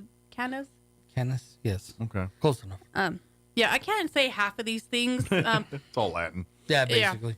What about grasses right now? Where are we at in that? Yeah, you can still, right now, fescues and rye, you could go on the ground with. Still way too early for Bermuda. I'll say about a but, month out for Bermuda, right? Well, I don't know where our temperatures are going. If it was times were normal, it'd be about a month out. Usually May, you start planting your Bermuda. People always kind of come in there. Well, when our evenings start warming up, not the days. Days could be great, not a problem. When it's 80 it's at 5 o'clock, 6 o'clock. So at when night, when we're sitting back up in the 60s, 50s, and 60s in the evening time, and then you're in the 80s and 90s during the day, okay, now the ground temperatures are starting to come Gotcha. up. When you're comfortable in shorts on the back porch at 6 o'clock at night. Right. Then, You're fine. You still got to wear a sweatshirt to get to your car. Then no, it's still going to be cold. When the mosquitoes are out hot and heavy, it's Bermuda time. Tis the season. Yeah. It's already mosquito time in Texas. Well, Bad. and that's just between the moisture and the heat one day. I mean, it's like I was joking this morning talking about that. I was like, because I was talking about the humidity on the East Coast, and I was like, all due respect to Galveston, it ain't nothing compared. East Coast is way worse. Yeah. That's like the air is so humid that mosquitoes can lay eggs in the air. Yeah, in the air. Water. Yeah. So I did bring in some. Yeah, I brought in some new insecticides because we didn't know what this flood water brought. Yeah. I mean, we're tackling with the weeds right now. I mean, it's pretty bad. Well, if you get a puddle of water, it's an instant thing of mosquitoes. Yeah. It's just overnight they can literally populate that quick. Yeah. That's crazy. And I've been bringing in some insecticides, trying something new, some stronger stuff, type of deal, trying to help, at least get a handle on it for everybody here, type of deal, because it's probably going to be bad. There was a lot of stuff with moisture comes mosquitoes and things like that. That's the trade-off for moisture. Well, I'm just kind of going off of looking at what the water brought in as far as weeds. I mean, we had weeds that we haven't seen in a long time, and now all of a sudden it's like, oh, yeah, you're getting a cocktail of weird stuff. You're seeing at one end of town. Now you're seeing it because, again, it pollinated through the flooding. Yeah. And so something that we don't normally have in our area because we're not a mountainy area are deer ticks and livestock ticks. So we might see some of that coming? Yeah, that's what he's saying, like the insecticides, because, the water washed down from the mountains. Water doesn't drown ticks. So putting on your other hat, might want to be double on it with your pets this summer too. Yeah. And so he brought in the insecticides to try to cover a broad span of new insects that might have come in with the floods. Gotcha. Because Breed also has different insects than we do, and not all insects are. They might be stronger. That's right. Yeah. Well, it depends on what you're wanting. Like if you need something that's hardy in the desert, our bugs will kick their bugs' butt. Yeah. But if you need something that lives in moisture and woods and damp places, their bugs kick our butt. Yeah. Pretty much. So, but since we had all that water and then we had a late rain and late snow, the moisture bugs could be thriving right now. Put it this way. Cockroaches are way worse in damp clients than they are in dry. Yeah. So whatever you got here, it could be 10 times worse in a place like. And we always tell people, you got a bunch of cockroaches at your house, you could start getting scorpions. Yep. Because they're a predator bug. They're coming after the cockroaches, type of a deal. So. And if there's plenty to eat, then they're going to be coming. Yeah, they're going to. You just opened up a golden corral. That's exactly. At your house. You got the all-you-can-eat buffet for the scorpions. The only insect that I don't mind being around my house is vinegarones. Yep. Because they kill scorpions. Although, if you guys have a bad cockroach problem, maybe a few scorpions might be your friend. Of course, they can't eat enough to mitigate that one. Roach too. Yeah, I've seen one of my cats got chased by a scorpion when they got in the house, and literally it was in the bedroom, and the cat got curious, and all of a sudden the tail came up and started chasing it, and the cat's like trying to run back. I saw it, and as that's happening, that's when I went and did the old foot on it. But I watched the scorpion chase the cat.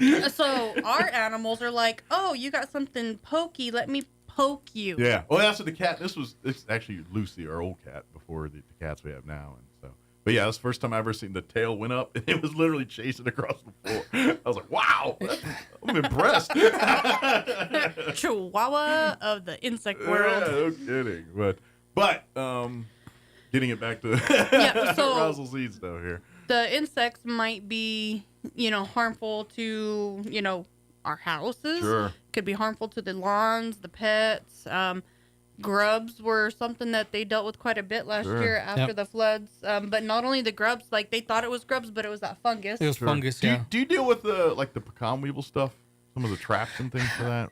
No, for the simple fact is that pecan weevils have always been here. Right. And when that story broke, it was so taken out of proportion. It really, really was. Gotcha. And, we're just sitting there looking at it going, and Jim was the first one. He was all like, this is going to cause a big headache. And it has. It did. Well, with the commercial, and because the problem is only in the private sector, not the commercial. But they're so worried that get going that's why they locked down the other thing. And even to this day, I think it's still quarantine. You can't just take your nuts to Texas. You go without being inspected and all that. So stuff, I mean, we do have sprays that will combat all that other stuff. But I don't know if but the pecan weevil has always been here, and it's always has. And well, you just got to know the season. You build the traps, and then you catch them. Yeah. And the extension traps are office can expensive. help you with a lot Yeah, of that stuff. you can go down there. Yeah, the Very traps aren't cheap. We never brought them in because it's kind Well, of like. I think the ugh. extension office shows you how to build some. If you need to Oh, build really? some, I think they got a little kit or a Plan would game. make Oh it, yeah, some blueprints on how to build one. make it out of popsicle sticks or something. I Yeah, don't know. yeah, some. Oh, that works. Something that looks like Double a Cracker sticky Jack glue box. traps. Yeah, Maybe. yeah, those will work. Yeah, maybe. Who You knows? just get some of the mouse glue traps and tack it to the bottom great- of the tree, all the way up. They're also good for keeping your kids wrangled. Yeah. As a quick fix. I will tell you right now, if you've ever gotten any part of your body stuck on one of those mouse or rodent glue traps, it's very hard to get Oh, I know. undone. That was like an episode of Mr. Bean one time when I was dealing with those things. And I got so- blood on my hands. Wait, here, funny story. I had a live mouse on the trap, and Oh, I was even better. stuck to the same trap as the Even better. mouse. Even better, yeah. That's one thing I was missing was an actual dead mouse Yeah, attached to on one. it, yeah. My neighbor at the time was a preacher, and he lived across the street. And I was having the biggest fit at 2:00 in the morning because, why else? And he comes across the street and he knocks on my door, and I'm opening the door like this. And he says, "What's wrong?" I said, "I got a mouse on the mouse trap and I'm stuck to it too." So he went and got alcohol and got me unstuck, and then laughed politely I'm and about to said, say, he said, "That's why we don't mess with God's creatures." I And that was the guarantee- last time I put a glue trap down. You were a story in about 12 different sermons. at Yeah. I'm sure I was. Yeah. some point. Yeah. But I liked that neighbor. He was very nice and very sweet. And when he passed away, I was very sad. Sure.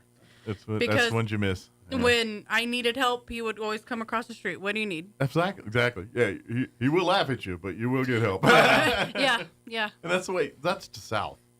Yeah. That's just basically. the South if you're doing it right. Yeah. Oh, we will make fun of you, but we're going to help you. Yeah, do we'll- it. we'll help you out, We're you going to know. talk about you for stories for years to come, but we will help you. So, yes, I would try a glue trap. I would just put glue traps around the bottom of the tree, and then a couple in the middle, and then a couple up higher. See what you catch. See what you catch. You'd be Yeah, surprised. but common weevils don't climb up the side of trees. If I'm not mistaken, they're laid by larvae, but they fly. Don't they live underground? Yeah, they come up out of the ground Go and then dormant? they fly. Yeah. Yeah. They catch flying insects. What are you gonna do? Hook a fan up to the tree with glue traps on it? All you got to do is dangle them from some fishing twine. Here we go. Going weevil fishing. Yeah, I was already saying, here we are, redneck engineering 101. Except for this already starting to sound like the bad kung fu movies where they're talking and the voices don't match up. From the makers of canoodling. Yeah. People Weevil put fishing. CDs in their trees to keep birds out of them. Yeah, it works great. Works, yeah. No, it really doesn't. No, However, it doesn't. It's just great target practice for the guy next door with the pellet gun. So, Sounds good. It's Yeah. good for a Reddit discussion. yeah. it's worth a shot. You know how that boiled down to one thing. The wife was, we're throwing away all these CDs, and the husband was like, "No, I got a perfect idea for him. We'll hang him in the tree. It'll keep the birds out." And he still got to keep his CD. They will never work because it doesn't matter. Now it looks like but some we weird still have it. Joshua tree, hippie tree in the Yeah. middle of the Yeah, and if, pasture. if the sun hits it just right, you have Yeah. Hell's Kitchen. Yeah, it's starting to brush fire. And don't be in the path Everybody of walking driving. around with half moon burn marks all over him. Well, that's the Johnson house. That must be one of the Johnson's kids. You look like a leopard when you leave. On that note, we better wrap it up. If you have any questions about anything you're putting in the ground or want to put in the ground, don't hesitate to come by Roswell. us a holler. Let their 100+ years of experience, trial and error, and just testing, this soil from north end to south end to parts in between. But like I said, with flooding and things, and please report back. Like if you're getting stuff and doing issues and you're doing things, please, let Roswell Seed know. That's how they know this stuff is the culmination of years of information and putting it to test and tried and true. And Yeah, one of our grass sprays that kills crabgrass. We had some customers coming in saying, "Hey, it's not working. It's not killing crabgrass." So yeah, I jumped real quick and I got a stronger crabgrass killer. But if it wasn't for the customers telling us, Sure. I wouldn't have known. But then again, that crabgrass may work wonderful in a different climate where it's more moist or more cooler Right. or whatever. But when it comes in our stuff, it's not as effective. Or it's a new strain of crabgrass. That's the true. Flood. Well, I don't know. I mean, we take it some kind of mutant crabgrass. Yeah, Everything mutates in Roswell. Yeah, we got a It's hold like of our lobster grass Yeah, now.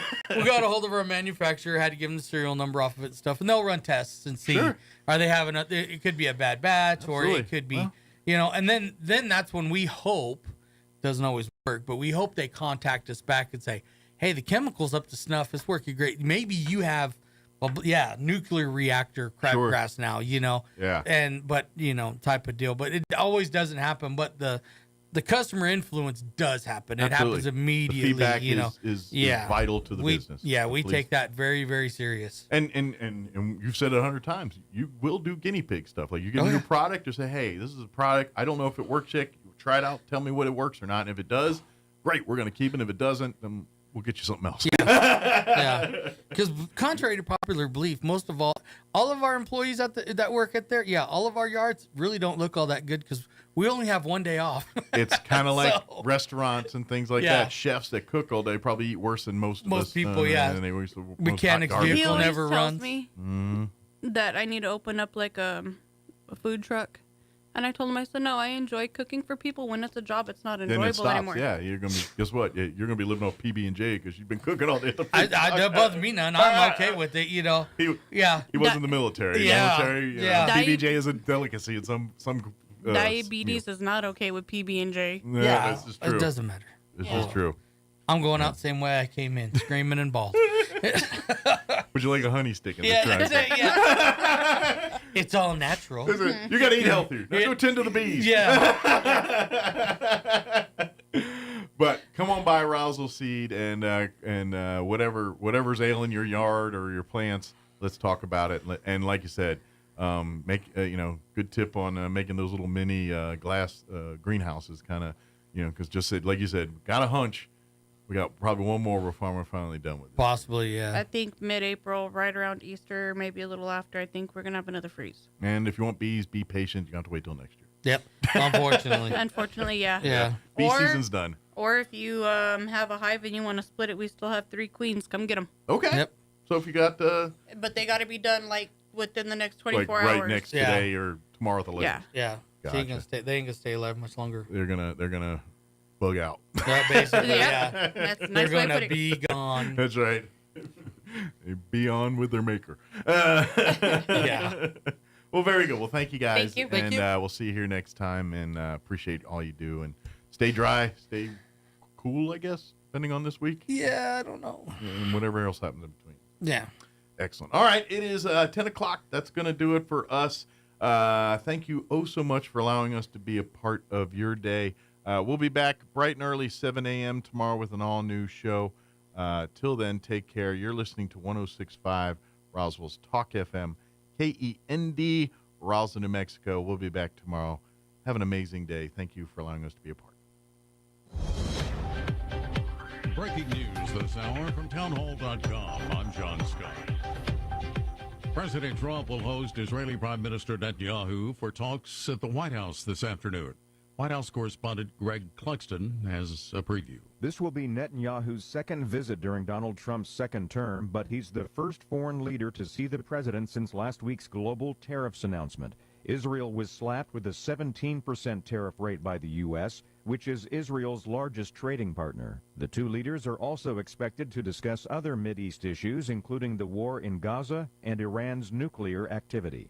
Greg Clugston, Washington. Also at townhall.com, flooding has worsened across the U.S. South and Midwest, threatening communities already waterlogged and badly damaged by days of heavy rain and storms that have killed at least 20 people. National Weather Service meteorologist Mark Jarvis in Kentucky says the flooding in Frankfort is extremely dangerous, and folks there told to leave. If they didn't leave certain areas of the Frankfort, that they would be trapped for a couple of days because their access in and out of their particular part of the town would be cut off for a while until the water receded. But yeah, water's coming into homes and businesses. Forecasters warn that flooding could persist for days, especially in Kentucky, Tennessee, and Alabama. President Trump defending his tariff policy, especially toward China, saying that the trade imbalance between the world's two largest economies must be redressed.